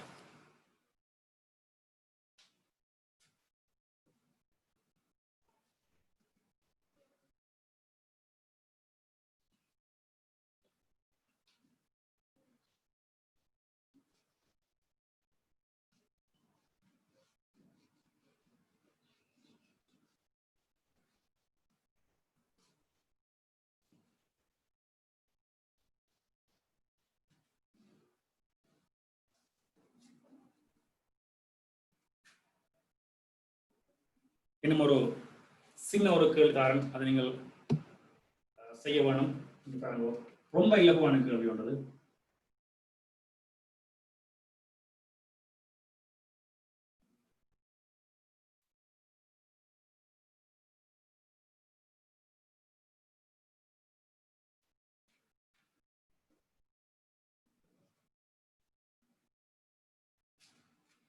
இதுல இருக்கிறதே போல ஒரு உருளை ஒன்று, ஒரு வட்டமான குறுக்கோட்டு பரப்பளவு இருக்கிற ஒரு உருளை ஒரு படிக்கட்டுல வந்து வச்சுக்கிறோம்.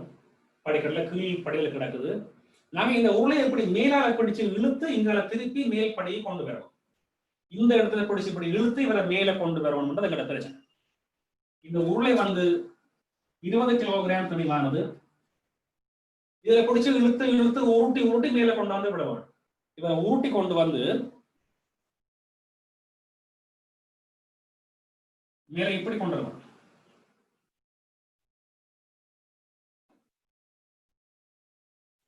ஓகே தானே? இப்படி கொண்டு வந்து முடிக்கிறது வரைக்கும் பிரச்சனை இருக்குது. நீங்க முதலாவது செய்து காட்டுங்க. இவர் இப்படி இந்த மாதிரி சும்மா இருக்கிறவரை மட்டா இப்படி இழுத்து இதுல தூக்கி ஊட்டி கொண்டு வரணும்ன்ற பிரச்சனை வேற. தூக்குறதுக்கு நாங்கள் இந்த இடத்துல எவ்வளவு விசை குறைஞ்சபட்சம் கொடுக்க வேண்டும் என்பதை கண்டுபிடிக்கணும். இந்த கோடுகளை பார்த்தீங்கன்னா விலங்கு இந்த ஆரை இந்த தூரங்கள் எல்லாம் என்ன மாதிரி விலங்கு இருக்கும். இந்த இடத்துல கொடுக்க வேண்டிய மினிமம் விசை என்ன என்றதை கண்டுபிடிச்சு சொல்லுவோம். இதான் கேள்வி. இதை உருட்டி மேல கொண்டு வர போறோம். அதை பற்றி அடுத்த வகுப்புல ஆராய போறோம்.